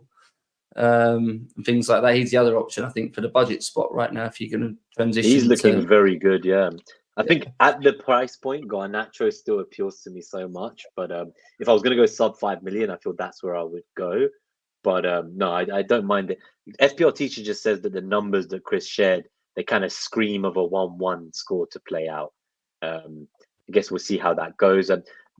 Jamil, lovely to see you. We will answer your questions in the live Q&A. We will timestamp it at the end. Colm said they miss Rico Henry. I think we talked about this before. They just missed the entire right pod. Like it was the heart of their creativity last season and their success. And with kind of Raya, Rico Henry, Tony out, like just everything's gone to shit creatively for some time. And then Mbeumo at first, it looked like he was carrying them when the season began. And then they started to pick up these bad results, as you say. Ultimately, bar Tony, there is nobody I would be looking to buy. And if I was buying Tony, it would be because I'm looking to wildcard next week. I wouldn't be buying him for the kind of foreseeable run yet, personally. Let's go to the next matchup so we can get to the Q&A and the captaincy metric more quickly. So the next one is actually on Sunday, the 21st of January. It's Sheffield United versus West Ham. What are we going to do? Is Bowen going to be back? There's a lot of misinformation out there. The Athletic said Bowen is injured for a month. But West Ham have not said anything publicly. So I don't know where the Athletic made this up from. But they're normally quite credible, journalism. So it is kind of weird that they're using that kind of rumor mill wording when nothing has come out. The official word on the street from the West Ham ITKs, and probably shouldn't share it, but I'm sure that people are on the timeline, so why shouldn't I? Is that yesterday his leg was too swollen still to really even know what is wrong. So where they got 1 month from versus the official comp seems to be they need the swelling to go down so they can actually assess what is wrong and how long he'll be out. They seem like different things. We were first told it was an impact injury. Now we're hearing he's too swollen to get a scan to know what's wrong. It's seeming more and more like he may miss this one game, but it shouldn't be serious enough, fingers crossed, to keep him out. But for people like me, who now have the Trent issue, the Bowen uncertainty, a bench of, Lamperty, Charlie Taylor, who's not going to play, and Salah, it's really getting to squeaky bum time. So tell us, Mariner, what does the data say? I have some people playing Baldock this week. Any hope for them? And also, any hope of an Areola clean sheet? Could we see a 0-0 where both the Areola owners and the Baldock owners win? First question is, who's going to play Archer this week? A lot of people who have him as first cover for Bowen, I guess. So if Bowen doesn't play, I don't think that's a bad matchup for him at all. Look at the central matchup for them. Sheffield United having a positive fixture difficulty at home is, a bit rare. We're nearly getting to the point of it raining in the desert. It doesn't happen very often. 1.9 fixture difficulty against West Ham, not massively high, but it's West Ham's is 1.6. But again, this West Ham data is all when West Ham had players. They haven't got anyone. Kudus is out. He's gone to the AFCON. Obviously, Bowen's injured. Antonio's out. They've not got much. There's not much left, I don't think. Is there? Quite frankly, I'm more interested in Sheffield United than I am West Ham right now. Here, looking at that looks like a game where I would play Archer. Left side matchups best for Sheffield United. Central matchup at 3.8, 2.6 headers. Not sure Archer would get those, of course, because he's a dwarf. But, being quite honest with you, this looks a reasonable matchup for Sheffield United, Craig. Your view? I wonder if he plays Archer. They obviously just bought Ben Brereton Diaz, or got him on loan. One of the strangest FPL decisions of all time to price him up as a 5 million midfielder. He's got like 20 goals in the Championship. Clearly spent all of his life playing centre forward, and FPL have put him into the game as a midfielder for 5 million. If you talk about our position players, he's the ultimate one. He's got a proven track record at a lower level, granted, but for scoring goals. So you would imagine he's going straight into the team. I can't see any reason why he would go to Sheffield United if he was going to be put on the bench. So will Sheffield United play 2 up front or play Archer as a wider forward, or will it just... Yeah, I don't quite know how they're going to set up with Brereton Diaz in the team, but you imagine he's going centre forward here. So have that in mind with Archer. I think he gets minutes, but it's no guarantee he starts. He could be impact sub or something now, maybe his new role. For West Ham, Bowen strikes me as one of those a bit like Saka, that doesn't matter how injured he is or what's wrong with him, they seem to find a way to get him on the pitch. So I wouldn't be surprised if even if he's 60-70% fit, he still starts. I wouldn't be if I don't own him now. They don't have another attacker left, right? Their entire attack is injured. Like, who is actually going to play in the West Ham attack? Who's not gone away or injured? They've got that young lad Mabuma. They've got him, haven't they? Mabuma, Fornal is still there. Ben Rama, is it them three? Is it now? Ben Rama, Fornal. Did Ben Rama not get called up by his national team? Yeah. Great. They can play the attacker who's been dropped from his national team. Well, he's been linked to a move back to France, I think. I don't know how serious that is or whether his head turned how invested he is in West Ham now. But you've got, you imagine it's them three with Souček behind. So they've got, actually more interesting is Paqueta's injured. And he's arguably the main source of their sort of open play creativity. So not only have they lost all their attackers to score, they've also lost their sort of main creative player. They've obviously got Ward-Prowse still to deliver set pieces, but in terms of open play as well, sorry, by the way. There is Ings, Danny Ings. Oh. But I heard they're trying to get rid of him too. They're trying to move him on. Wages, right? He'll be on high wages. Good reminder, Shaz. Good reminder. Just on that news, FPL Discomfort, good to see you, buddy. He says that there was another scan today, 11 a.m. scan, allegedly, is the key part, allegedly. If you're listening on podcast, I've put it up on screen, allegedly, that it says 2 to 3 weeks. Now, if the game is in, what are we saying, 11 days? 2 to 3 weeks means he pretty much misses this game, but he will definitely be back for Gameweek 22 onwards. That's what it sounded like, but it's all very allegedly. So I'm going to wait to see what the manager himself says. I want official comms. If Bowen's out, I'm praying the manager says he will not play, and then I know that I need to take a hit to get bench cover. That I just need to know. I can't be going into this game week not knowing whether Taylor or Bowen are going to play. If I don't, I have to take hits, I think, because I can't be fielding 9 players. It's too much. We were also one of those that West Ham will rush back. I think one of the things about Crystal Palace we spoke about earlier with Elise, he came back from injury and then he was basically played every game. I'm not saying they flogged him, but they played him every game. Now he's got re-injured. If Bowen's... he stayed on a 3-1 up, right, in a cup game and basically got injured again. Will West Ham sort of manage Bowen's minutes if he's nursing an injury? Will they phase him back into the team the way Chelsea's tried to do with Nkunku, or will they just throw him straight back into playing 90 minutes every game as soon as they feels like he's fit enough to play?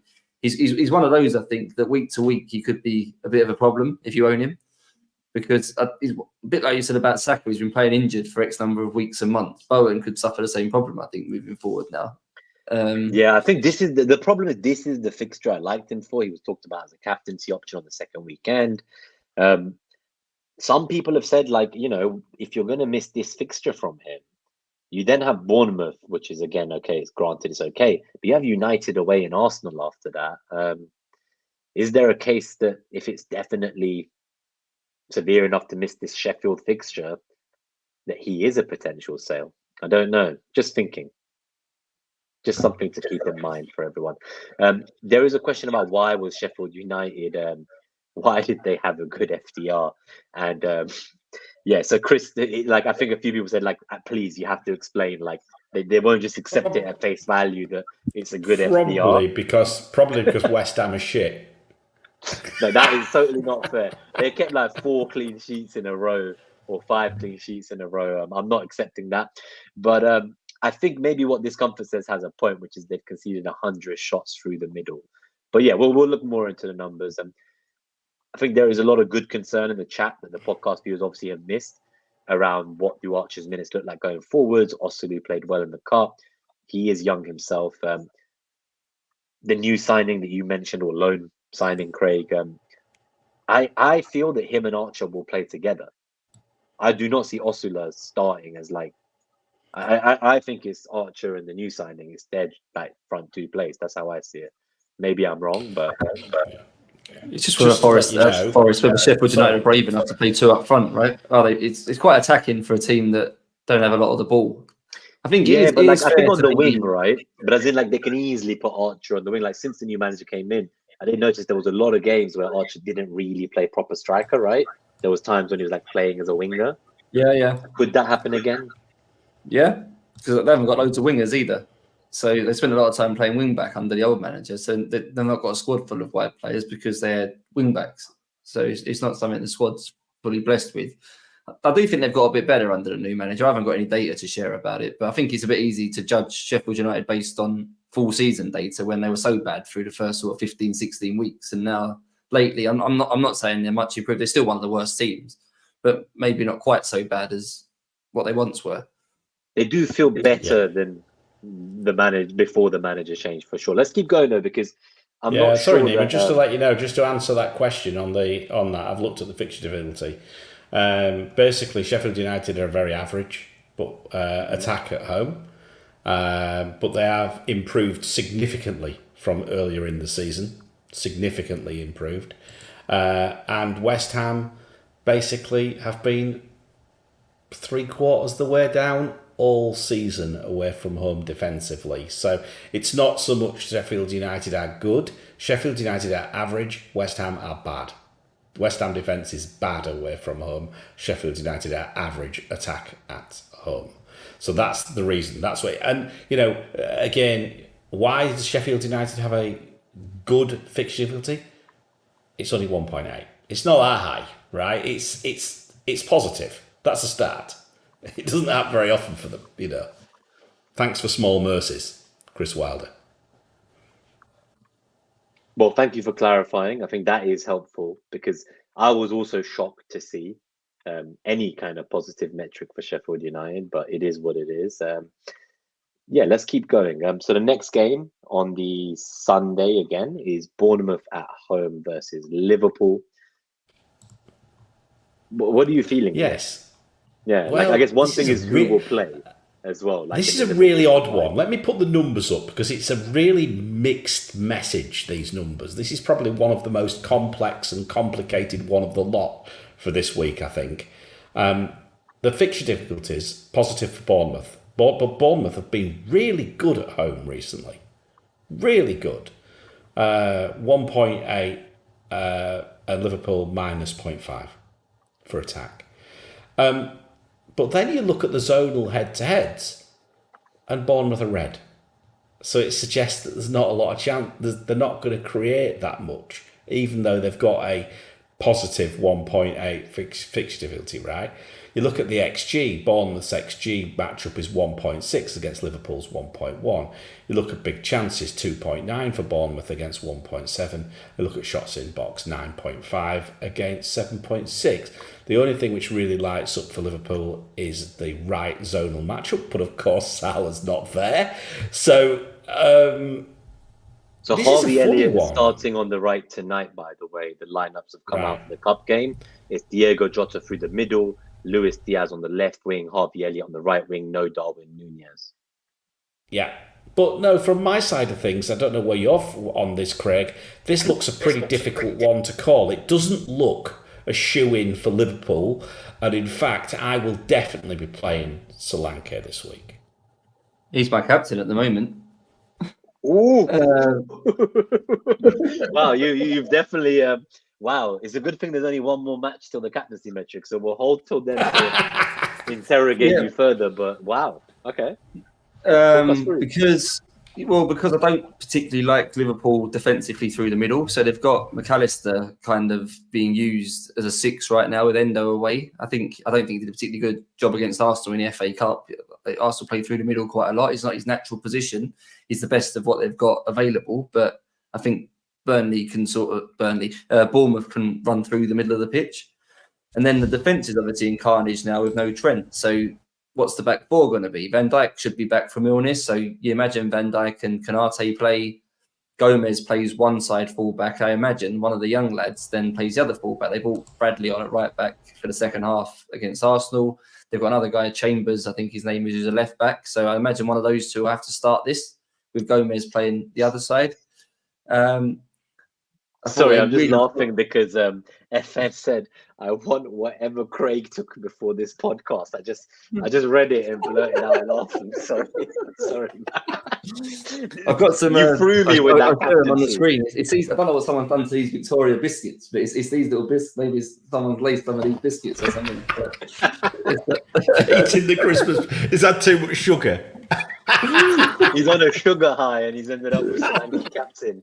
I don't dislike it at all. It's just it's refreshing, as you say, in a week where there's no obvious captaincy, that you're the first person I've seen actually on that captaincy, and it is nice to see the diversity this week across the entire kind of community. If you look at his numbers over the last 6 to 8 weeks, I think XG wise, he's possibly the top player in the league. At least he was recently. I haven't seen the most up to date numbers. So personally, the team are playing to his strengths. He's getting a lot of chances. Say Liverpool defensively don't look great right now. I think they really struggle to play out from the back against Arsenal, especially first half. So will they get themselves into trouble trying to play out from the back and keep giving Bournemouth the ball back? It's a bit punty, but I think you know what you're going to get, a 90-minute penalty taker who's being given chances right now. I don't see why his numbers would be any worse than Watkins, for example. And people the data at the moment favors in the matchups favors Bournemouth, right, with the 1.8 compared to Liverpool's minus 0.5, I should add. Is Diego Jota someone you would consider as a buy, or do you feel that the X minutes are too risky for you, even with Salah gone? I would still consider him a buy because you know he's going to get minutes. X minutes are down, but it's not like you're running the risk of him playing no part of the game. You're going to get minutes. He should sub on even if he doesn't start, right? Yeah, and he's got the touch of the Mahrez about him to me. Mahrez, even when he didn't start games for Man City, would come on for half an hour and still end up with 1 or 2 attacking returns in his little cameo. Jota himself got a brace off the bench for Liverpool, from what I remember a few years back. So yeah, in like 20 minutes, as you say, so he's definitely got that in him. Do you think Klopp will? Is there a preference? Diego Jota. I think it's time for me to head to bed. Well, it must be like 3:30 a.m. now, teacher, because when the pod started, it was 2 a.m. for you. So fair play to you, man. The sun's going to be rising soon. I wonder if his kids laugh at him when he's asleep at his desk. What, in the morning or whatever? Yeah, 9 a.m. Yeah. He's like there, like mid-sentence through writing his analysis. No, teacher's commitment to the cause is incredible. Honestly, we love you, Lucien. I don't think you can get him, Nima, because you've got risks of all the other midfielders, right? No midfielders really putting their hand up here and saying you must buy me. There's not that standout player at the moment. Everyone comes with some form of risk, whether it's carrying an injury, whether it's a bad fixture. If Jota's big risk is X minutes, then maybe say you suck that up. And you're probably going to play half. I think the argument is that what we're seeing tonight with Harvey Elliott on the right is quite possible, I suppose, with Salah gone. And Jota generally would play through the middle or the left wing, and that's where Diaz is. Darwin is also there. So it's almost like, do we see Jota play from the right wing? I suppose we don't have data that shows how productive he is from the right compared to his normal positions either.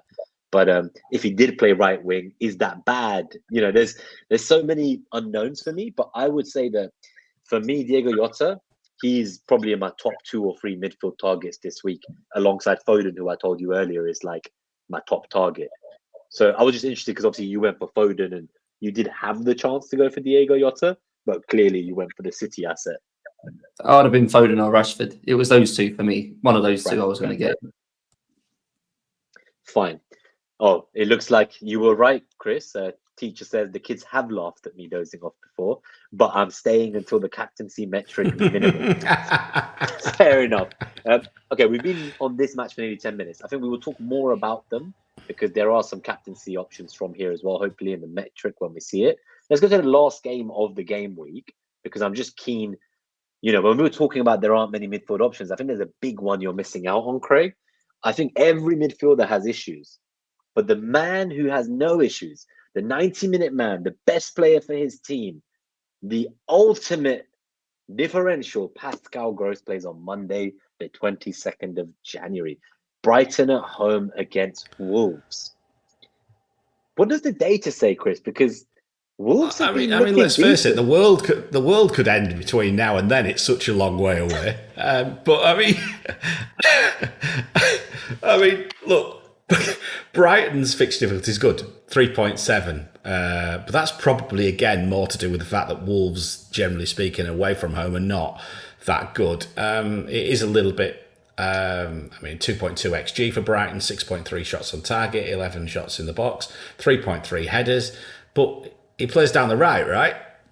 Look at the zonal matchup. It's not great for him. It's probably, it's not the best zonal matchup for him this week, 2.9. So maybe it doesn't yeah, so for me, I think if he can play like that kind of more 10 role and not have to play deep, that would be great. Also, with the return of Estupinian, obviously they had no left back for a while with no Estupinian or Lamptey. So with the return of Estupinian, I'm hoping all of this kind of promotes growth. But the reason I bring him up is a lot of people are saying that he is a trap.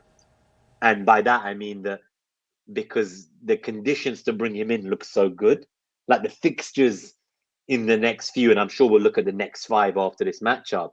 I'd be keen to know what Brighton's FDR looks like in the next 5. And I would say it might be one of the best in the entire league. So that's the kind of thing for me. Did Gross not interest you, Craig? He'll be in my wildcard next week. He'll be one of the 5. The problem for this matchup is I didn't really trust Brighton against the back 3. And at the moment, they changed formation quite a lot in game. So they've obviously lost all of their wide players pretty much right now. Adingra's away, Matoma's away, March is injured. They're not blessed with loads of wide players. So they're fluctuating between playing sort of Pedro and Buonanotte, sort of either side of the striker, and Gross is the most advanced of the 3 midfielders in sort of a right half space. A bit similar to the Szoboszlai sort of role for Liverpool that he's had for most of the season.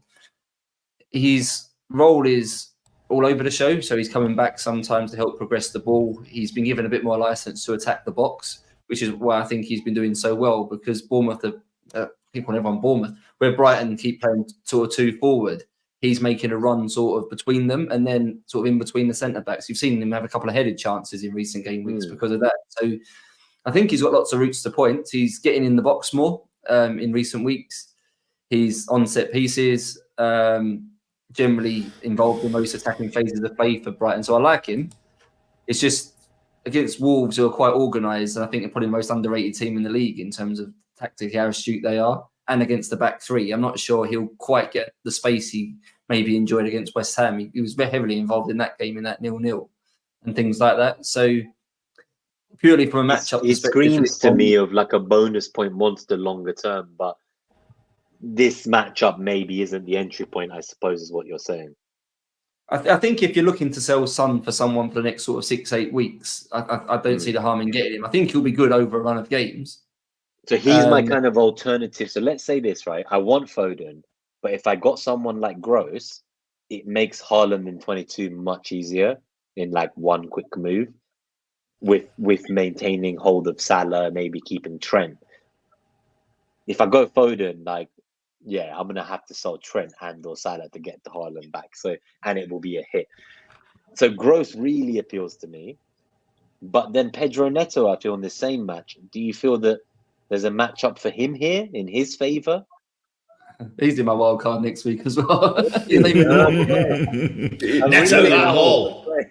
Neto that hole. He is like my So I think UCL Fantasy or Sky. I'm pretty sure one of those games my team is called Neto that hole, obviously named after Chris's good old Neto that hole team. But I think just that price point, right? The Neto and Gross price points. Firstly, I think I prefer both of them to Douglas Luiz, regardless of the penalties. But is there a world in which that 2 million saving is worth it? Like the fixtures for Brighton look incredible. I do feel Wolves are underrated, as you said. And I think Neto is like the key man. Like he's honestly, like when he was playing earlier this season, he was fantastic. Yeah, but he's just lost the main person he supplies to, right? Huang's away. It's true. So, and we're not quite sure the dynamic. Now Sarabia is kind of backing around as well. You got Sarabia, Neto, Huang, and Cunha sort of longer term. Will Wolves find a way to play all 4 of them? Maybe Sarabia is just the bench option.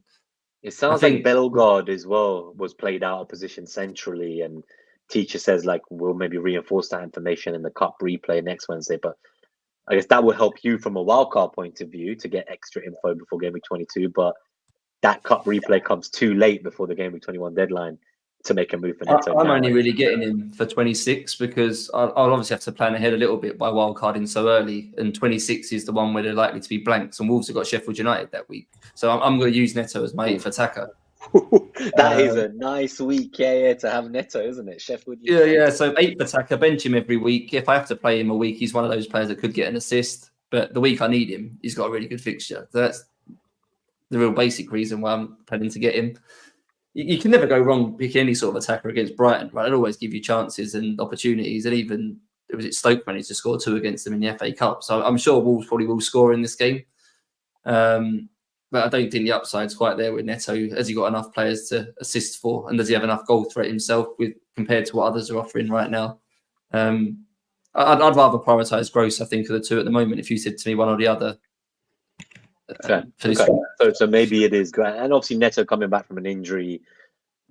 I don't really want to be buying into players that have just come back from injuries. You never know. But teacher's just final thought on this matchup is Estupinian versus Neto is going to make everyone jump to conclusions in Gameweek 21. I think don't take whatever happens in that matchup as the norm for either of those players going forwards, I would say. That's going to be fun. That is true. Len says, Jota scores, the fouls Darwin doesn't. I'm pretty sure he means the Fools because the Fouls are an indie band from Oxford, as Elron rightly points out. I'm thinking he's typoing while he's setting up the conference. On that note, I'm very quickly going to share my screen and show you guys the stuff that he's setting up at the exhibition for his football business. So this is non-FPL related, and really wish you luck, Gabriel. Obviously, sad you can't be here with us today, but wishing great things happen over the next couple of days at the expo. So this is his stand he's just set up, third lens soccer analytics, unlock the game. Looks really cool. He's ready to go, waiting for the guests to arrive. Obviously, he's like 8 hours behind. So it is still early in the morning over there in the West Coast. But yeah, best of luck to Gabriel and hope the expo... Where's the trophy? Where's the trophy? He's not put it on there yet. Also, it's see-through, remember? It's probably on the table, you just can't see it. Yeah. Oh my God. So 1 hour 32, just to quickly timestamp this again for podcast viewers, you can come back to this. This is the full matchup summary with everything. The only thing I'm going to call out before we move on to the next 5 is that Chelsea's attacking FPL is the top for the week with 7. We then have actually Arsenal in second with 4.6. We have Brighton in third with 3.7. Man United in third with 4. And then Brighton in fourth with 3.7. Defensively, we have Chelsea with 2 FDR. We then have Arsenal with Burnley with 1.7. Fuck's sake, Charlie Taylor, you prick. Why aren't you playing, man? And then Arsenal with 1.6. So those are just like the top call-outs for the attack and defensive FDRs. But fuck, man, this is the ideal week for Charlie Taylor, you bastard. All right, let's keep going. Apologies for cursing. I think we've probably been demonetized anyway. And next 5 matchup summary, 1 hour 33 if you're on podcast and you want to come back for this one.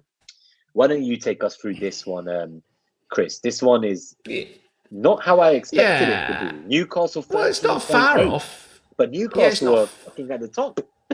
Yeah, it's not far off. Newcastle top on attack, fixture difficulty 13.8, Chelsea 13. Then we've got Man City 12.2, Liverpool 11.6. Then we've got Brighton and Villa. So same sort of teams, but interestingly, Brighton are back up there, Nima. Like you said, they've been down and out for a long time. So you are starting to see Brighton starting to show a little bit now. Zonals, defensive-wise, Arsenal stand out. For the next 5.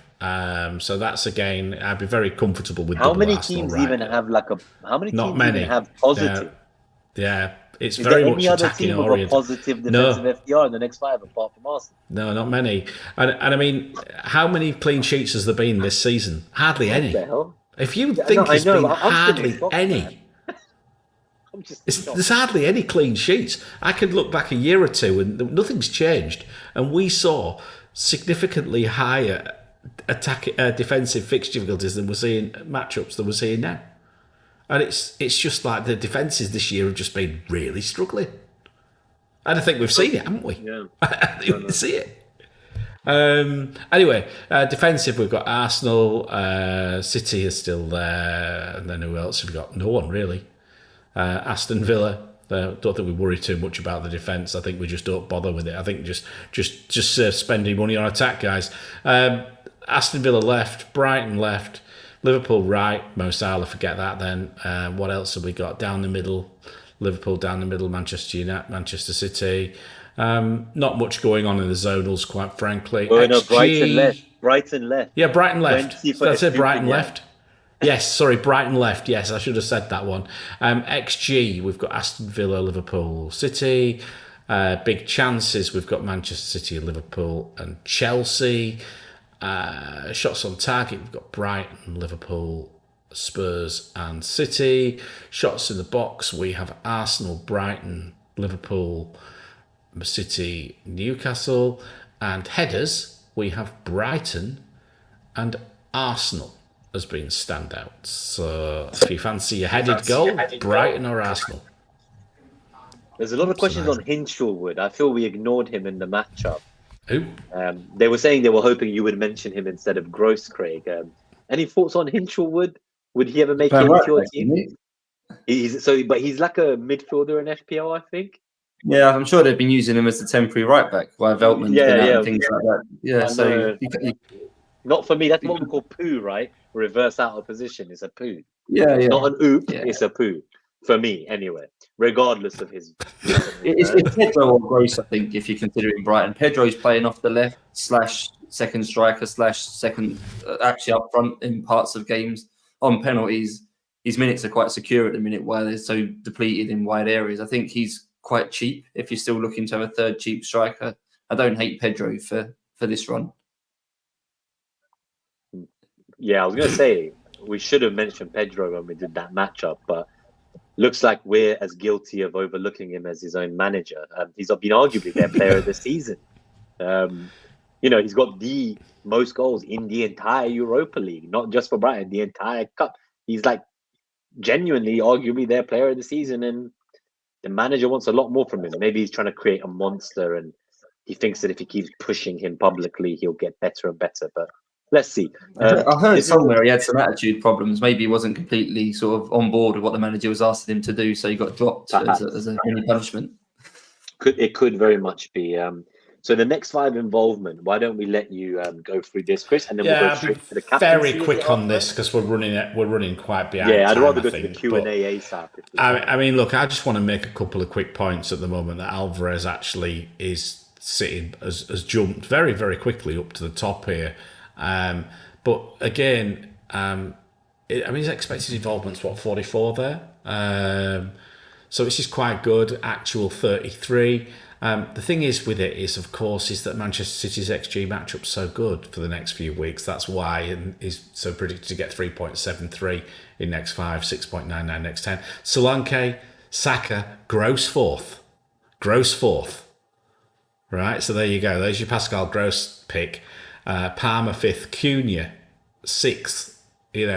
With Wolves' XG matchup is actually pretty good at 7.43. I like that Neto pick because, of course, this data doesn't have Neto in it, and we know what he's like when he gets back. I mean, Cunha's arguably not a bad pick there.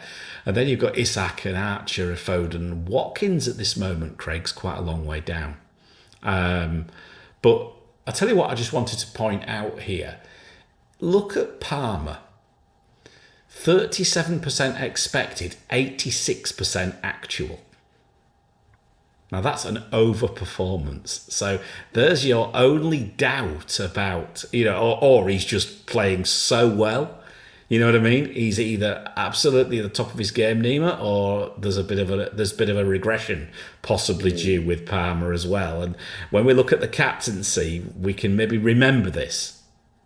So because I have a feeling, I'm assuming captaincy's next, so I won't accidentally click next without the jingle. Before we go on, there are 60 of you watching live. Thank you so much. Lots of you here throughout the show. If you've enjoyed the episode, please do hit that like button and subscribe if you're new to the channel.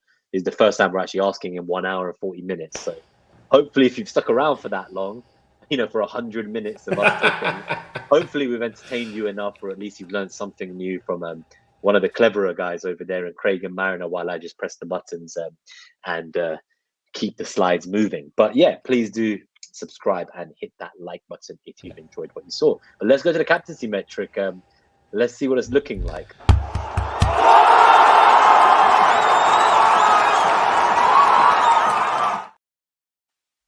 Yeah, and it's really, it's out of this world for Palmer. He is miles ahead of everybody.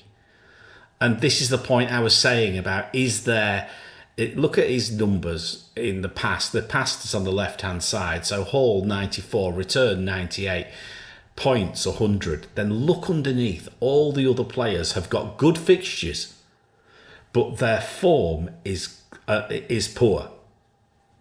And I think this is it. This is a fixture and form. The only player who has fixture and form this week is Palmer.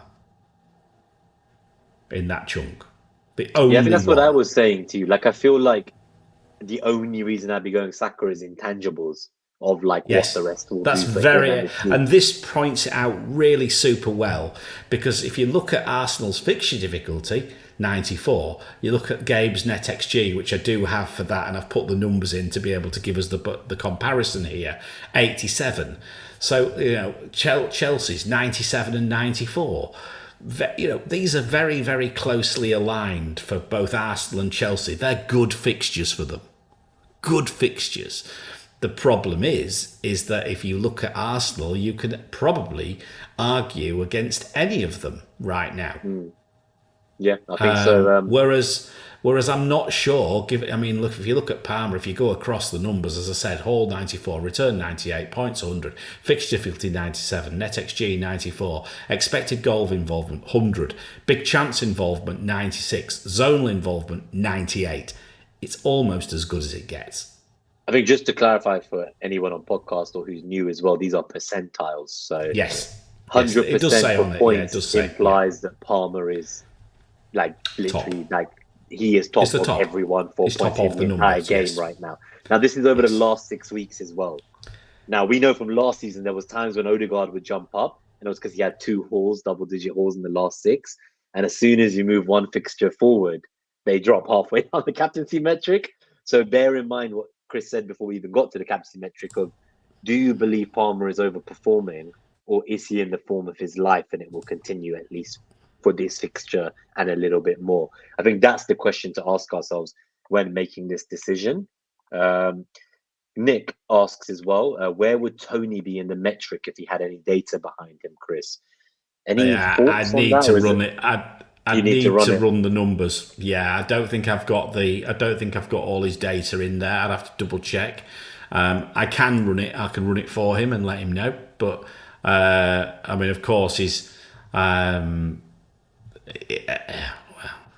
I'd need to double check, mate, if I'm honest with you. No worries. What about? I can share the screen. I can always put. Well, that's what I was thinking. Yeah, I thought maybe you just whack in some fake numbers from. No, I'm afraid I don't think his numbers are right. He's very low down, and I don't think it's quite right. I think there's probably a mistake in there for him, so that's why I don't really want to mess about. But look, potentially exactly. But if Haaland was, he's 25%. So if you look at Haaland, look. 100 for zone, 100 for big chances, 100 for hauls, but look at the fixture difficulty. Doesn't like him. Doesn't like Manchester City this week. I was going to say, Isak is doing very well up there in the captaincy metric alongside all these other Chelsea and Arsenal players. Yeah. Solanke's there as well. Cunha, Richarlison. Some really interesting shouts this week. Yeah, I just Fernandes is here as well. Well, I don't know why, but I just look. I look at this, and I don't know what your perspective is. Craig, you were thinking about Solanke, right? The thing which worries me about Solanke, look at Gabe's NetxG. Doesn't like him. It comes down to your perception of Liverpool, right? Yeah, it does.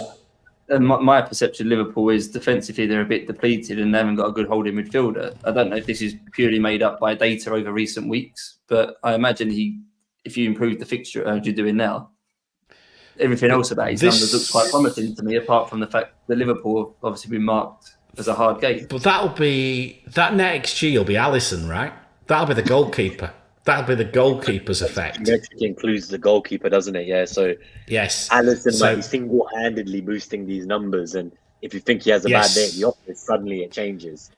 Yeah, but I mean that's why. I mean, if you actually just matched the NetxG with the fixture difficulty, Solanke jumps up into third or equals second.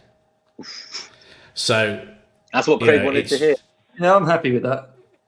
Yeah, so that's the difference. I think, but I mean, looking at the rest, I think what really jumps out to me is there are no hauls for the players who you are. For people who you think now, are they due? Is someone like Martinelli due a haul? He's got very, very good numbers. You mentioned Craig; it could be quite an interesting pick this week, but no hauls.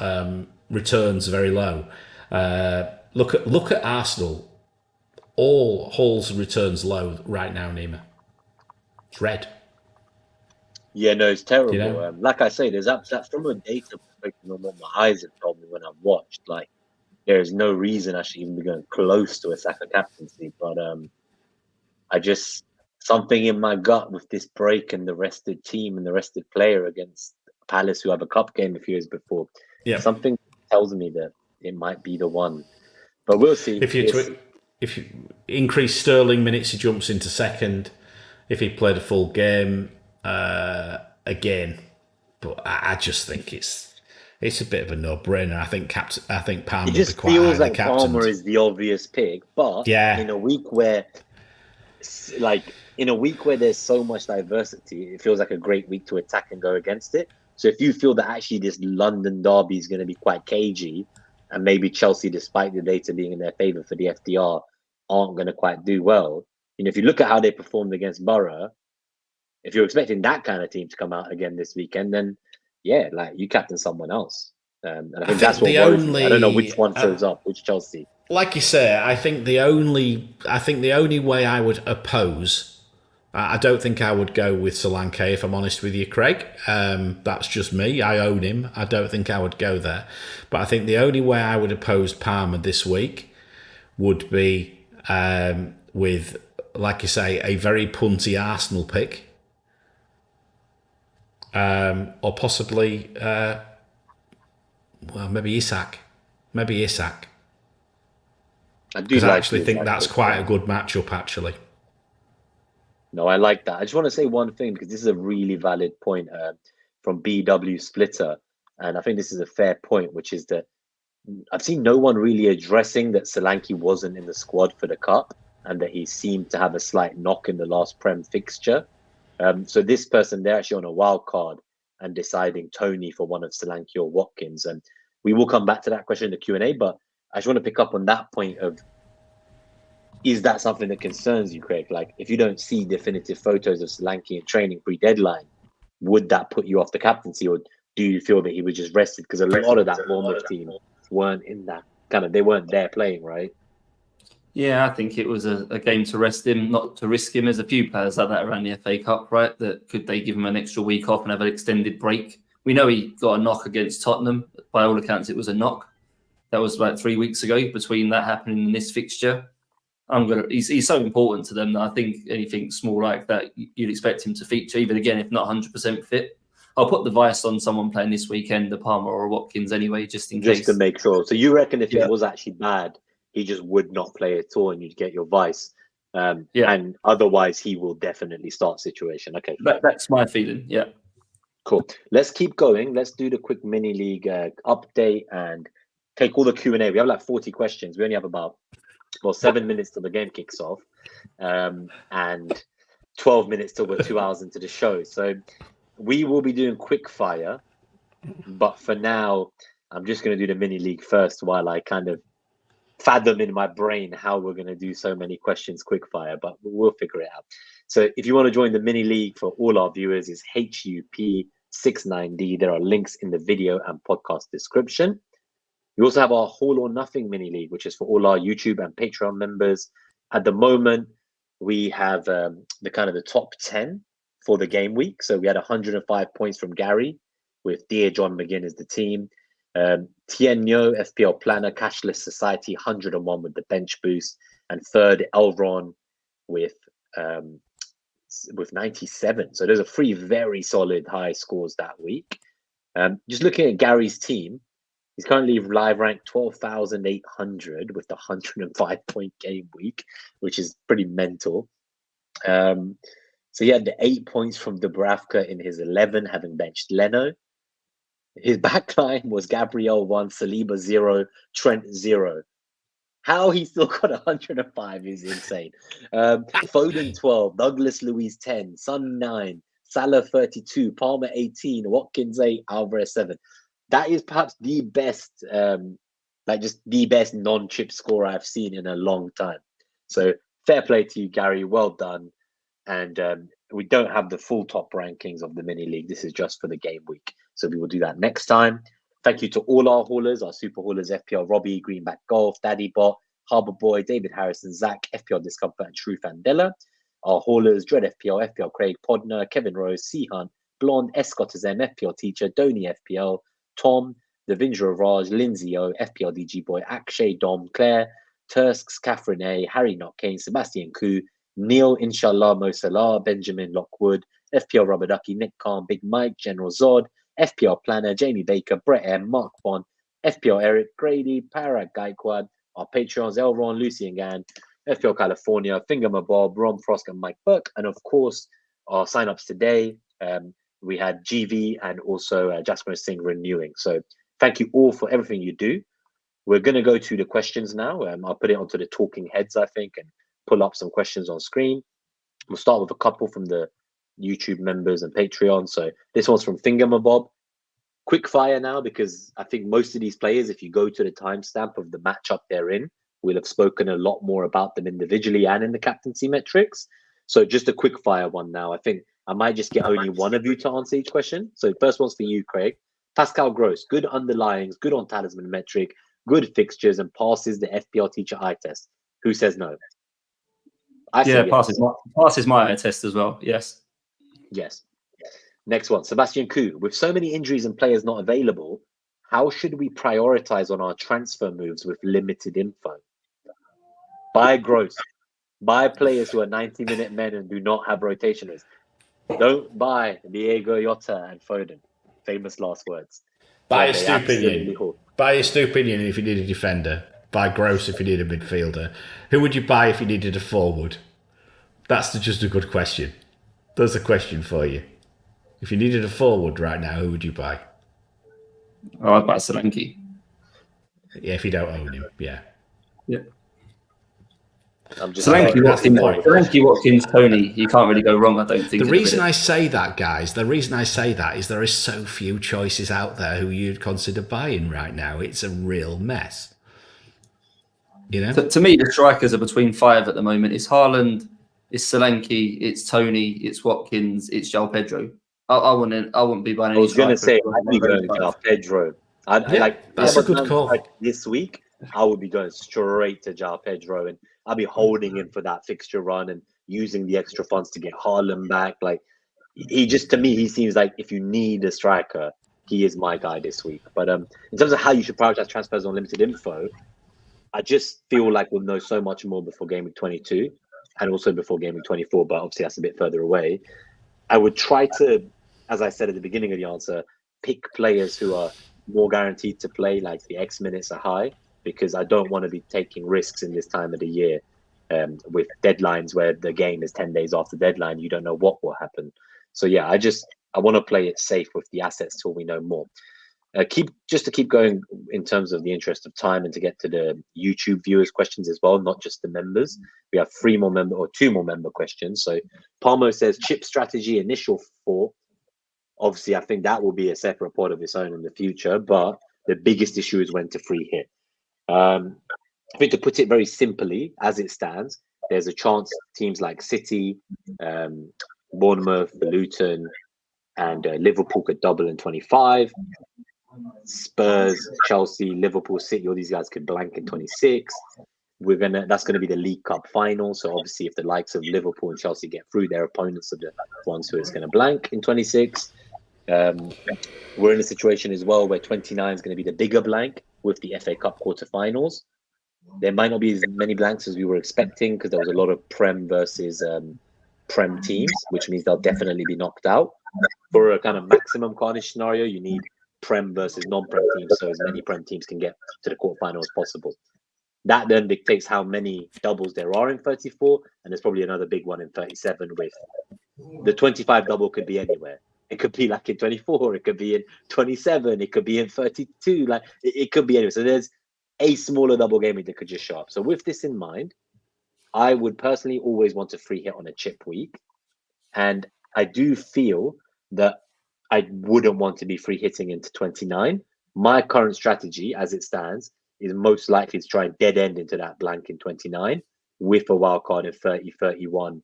And I would like to free hit in 34 or 37. If I can somehow wrangle a wildcard 31, bench boost 34, free hit 37, when we know which teams still have something to play for by 37 with a double, that's the route I want to go down. But once we get info on game week 25, if I don't have enough City and Liverpool players and they double and then they blank straight after, I do feel my strategy could quite quickly change, Craig, and a free hit 25 may be something I would entertain. This year, I'm not looking for free hit in a blank. That's my main point. I want to do it in a double. I think free hit 25 is the aggressive move because you very likely you're getting Liverpool, Man City treble ups, and as you say, Liverpool you don't necessarily want after 25 possible blank 26. They play Man City 28 possible blank 29. Blank in 29. In a stretch of 4 or 5 games, you don't want them. So how do you get them in? You can free hit all of the later weeks, the 34s, the 37s. I don't think the fixtures are overly attractive. The fact you're getting Man City potentially with 2 home games against sort of mid-table teams and Liverpool with Luton and Chelsea, you're getting 2 of the best attacking teams in the league with 2 relatively good fixtures right now. That's a big upside for me. I don't know many people will get to 6 from those 2 teams in general transfers. And you get the pick of what 6 you want as well. Say John Stones is back or something, you can get him in and things like that. So I think 25... All right, let's keep going. But 25 is the more aggressive move, as you say, I think. I think had there been maximum carnage, maybe a free hit and a blank could have worked. But with the way it stands, it looks like there may be up to 5 fixtures in blank game week 29, which is the bigger blank. But we'll talk more about chip strategy going forwards. This one now, we're going to go straight to rapid fire. So if you had Son, Trent, and Mo, who is the priority out and who's a hold? For me, it's Son is the one who's out. And I would try to keep Mo over Trent if I could, even though Trent's more likely to play soon. That would be my view. And that's to avoid a free hit 25. Let's keep going. Kieran, he says we've already answered his question, so we'll skip that. Early warm-up question. Is having 10 good players without taking a hit for this game week okay? Is this like a blank game week equivalent where you can not field 11? I would say yes. If you're going to take a hit for a player that's ceiling is 4 to 6 points, potentially 5 to 6 points, I wouldn't be taking that hit this week unless, like, let's say a Stupinian, you want him long term. Yeah, sure. Like, I've got Lamptey on my bench. Yeah, that seems like a pretty good trade. Like Lamptey for a Stupinian, get an 11th man and use him for the fixture run. So depends on who you have. Discomfort asks, have I done any work this week? Yes, I have actually. I even went to the office on Monday and I'm going on Thursday. Somehow I've streamed about 50 hours in between those 2 days, but yeah. Clint asks, 2 free transfers, Trent to Estupinian, Son to Foden, or keep Trent and replace Salah. So I think the idea is, it goes back to do you want to keep Salah or Trent if you were going to only keep one of them guys? I still think I'd keep Salah, and I would still prefer selling Son here for Foden rather than Salah to Richarlison personally. So let's keep going just to be quick fire. We were asked about Phil Foden for captain from Elron. I think we covered that in the captaincy metric. Linia is levels and puts me off Palmer. Invest in Brighton fixture on who to get. Estupinian, Pedro, Gross. I think those are my guys. Just keep going. Teacher says would love to see Nkunku injury allow Sterling, Mudryk, and Madueke all start around Palmer. That'd be interesting to keep an eye out on. What else do we have? GV asks, is it sensible to have both Porro and Van de Ven? And then maybe offload Porro once Maddison is back. I would not want to be doubling up on that Spurs defense. No. Double Spurs defense, no. Let's keep going. Alguapo, Nimski, another new nickname for the day. I like that one. I think I've been called that one before, to be fair. We'll keep going. Okay. Pitta asks, hi, besties. What do you guys think about Areola this season? Fuck. I think he's had a great recent run of form, but I know, but it's been I regret selling work Pickford up to for that. him on the wild card. That's for sure. Same. I agree. I'm still not happy, but yes, I'm happy to have had some points. But the trouble is, I've also left some of his points on the bench thanks to that ass Flecken. No, let's keep going though. Hogan, hello haulers, FPL Soccer Crazy, good evening. Shang out a few people. Stewie Bryan, they reckon there's a potential upset. Arteta getting found out. Let's see. I highly doubt that. Gareth Pashley, late in from work, evening all. What else do we have? Teacher says the only way Saka gets that dream double-digit haul is a assist and a penalty, which, yeah, I kind of see that happening. Like I just said, he's got the top expected assist in the entire Premier League and he's more of a creator this season. And yeah, like hopefully he would take the penalty this time if he gets it. So it's just the luck of the draw of will he gift it or will he take it? Saka or Watkins for captaincy? I'm going to go Saka. How long is Zinchenko out for is unknown. Kivior seems to be playing there for now. Who else do we have? This one from Jamil that we said we'd come back to. Already on a -8, went early on Bowen, and now with the Trent injury and Senesi and Lascelles on the bench, I've done Lascelles to Estupinan. Should I just hit my wild card? You're very close to saying yes. I think I would have to say in this situation, if a -8 and you still have a team you don't like, then I think you wild card. When I say I would take -8 over a wild card this week, I mean if the -8 puts your team into a great place for like the next 5 weeks. If the -8 has left you like broken, I would probably just wild card. Few more final questions. So FN likes Garnacho as a more probable pick for them instead of Gross. I think that's quite interesting. If you have both Salah and Trent, who to keep?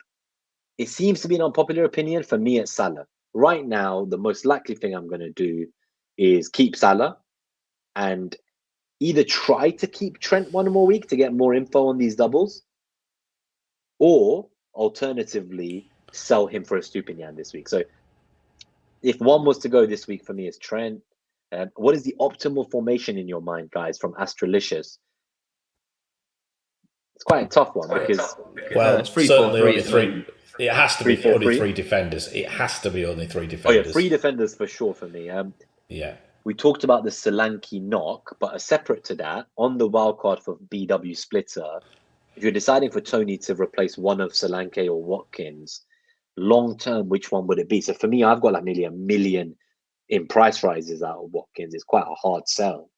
And I kind of like the fixtures for the foreseeable. So it would actually be Solanke I'd be removing personally. I know we're saying it's a talisman, but as much as I hate it, if it was between those two to sell, for me, it's Solanke. I don't know if you guys disagree.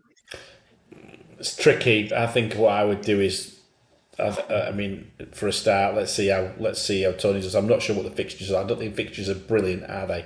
Whereas I think Bournemouth are still, he's still. This is the thing. I think I'd argue I'd sell neither. Like I'd want a Haaland, I wouldn't want Solanke, Watkins if I could, and if I can't, it would be like need a fourth striker Pedro. slot. Yeah, it would be like Haaland, Pedro, Watkins.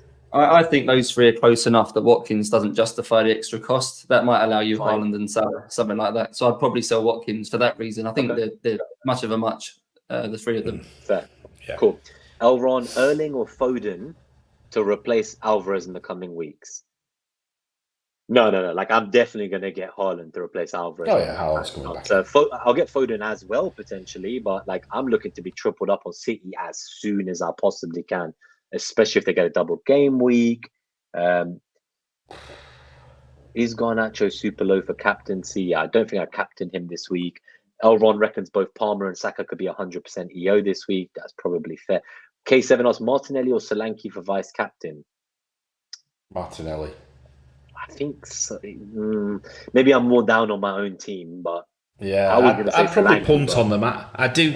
If it's a bit of a punt, but I think Arsenal are, and I think, quite frankly, I like that fixture. I wouldn't vice captain anyone playing in the second weekend, so I'd neither. Very good point. I like very that. good point. Actually, yeah, like a vice captain in the first weekend. You never know, man. Like there is some big storms in the US. How do you know that those snowstorms won't come across the ocean and fuck over the entire second half of Game Week 21? Nehal asks, why is no one mentioning Gordon from 21 to 25 anymore? Great fixtures. I think we've all just kind of got short memories, and the fatigue and injuries and Newcastle's more recent issues have kind of concerned us. This week, the data seemed to favour them over Liverpool in the matchup. I don't know. Like, I don't mind Gordon. It just feels like maybe it's like the whole shiny toy syndrome. Like Gross and that run for Brighton, Neto returning to Wolves, Garnacho. Like, there's just so many options that, like, I don't really want Gordon. Like, I just don't want him. I want to see Newcastle actually revert to being good before I make that kind of investment personally. Okay, we got to go. So I'm just having a very quick look. Unfortunately, teacher, no Mundo headlines for the mini league, but we'll do that going forwards. Should we captain someone in the second half of fixtures to cover ourselves? I think we're saying it's the opposite. Just a few more questions, Chris. Someone asked for a wildcard draft, Jasperin. FPL teacher wrote one down, so I'll leave that one good. with you. There we go. That's good. Yeah. Carl Gordon and Bernardo Silva. I don't really like Bernardo Silva personally, with so many different players coming. I thought he was flagged, didn't he? In Bernardo, is he flagged? I thought he Potentially. might be. I've got another question for you, Elron. Would you recommend the exercise bike behind you? Mine is like I can't remember. Bike. I think it's seized up. I think it's seized up. I won't recommend it. Mine's more like an air bike, so it's for a HIIT exercise and warming yourself up. As a cycler, I would not recommend it. My one's seized up. It has, yeah. It's just there for the decoration. And then animations. Thank you for tuning in. I did see animations live, I think, on Juice last night. So good to see you, buddy. Thank you. It's your first stream. They say you seem like, great work. Keep it up. So thank you so much. We really appreciate that. Before you go, because I do know you have to go, Kristen, you're probably like passing out. I'm falling asleep. Honestly, I'm literally falling asleep. It's definitely gone midnight where you are. Okay, so goalkeeper isn't added. That's from... Okay, so that Liverpool metric didn't include Alisson, by the way. From the last 6. Keep going. Just having a look at any other bits. We've answered that one. What other streams do you do? I do the Arsenal bite-sized podcast with Clayton, where we just talk about Arsenal. Obviously, a Juice pundit, so make occasional appearances there throughout the season. Net That Haul. And I'm a bit of a slut to any channel that will have me on. So go tell your friends to invite me. Yes, I clearly have problems pronouncing Lamptey. I call him Lamp Pity, apparently.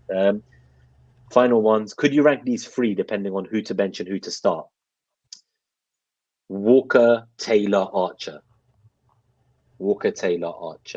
I'm probably starting Archer out of those and benching Walker and Taylor personally. I don't like, if Taylor was fit, I'd consider starting him, but that's my opinion. Let's keep going.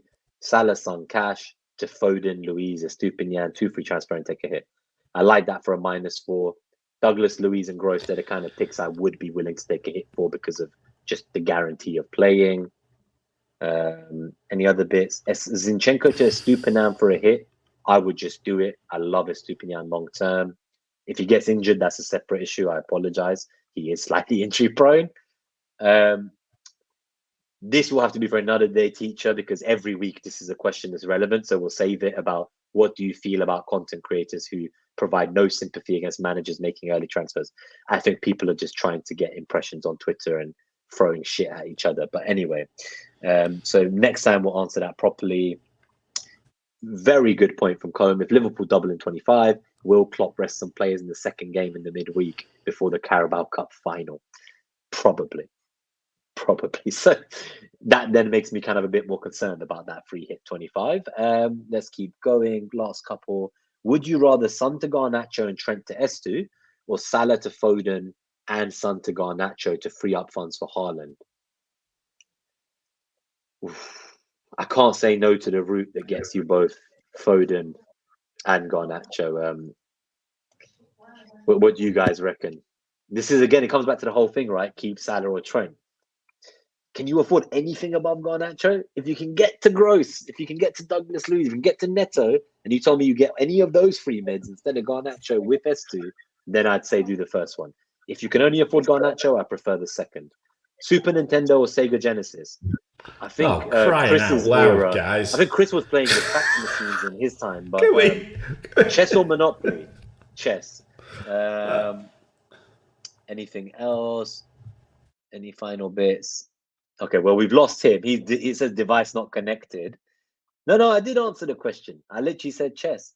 Like, Monopoly is a joke game in the like Christmas with your family. Like, it's fucking fake business game. Like, where people hate. I had friends at university who like they had a massive fight, threw the Monopoly board over and left because they wouldn't. He said, "You will never be a good businessman in your life. You have no fucking idea how to negotiate." And then he left. So I have bad memories of Monopoly. So not for me.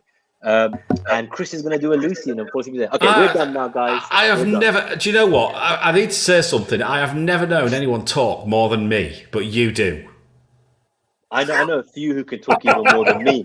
If you're not part of Drop Top Nation, go and listen to fucking FPL Drop Top. Let's go. Listen to his space. You will be thankful.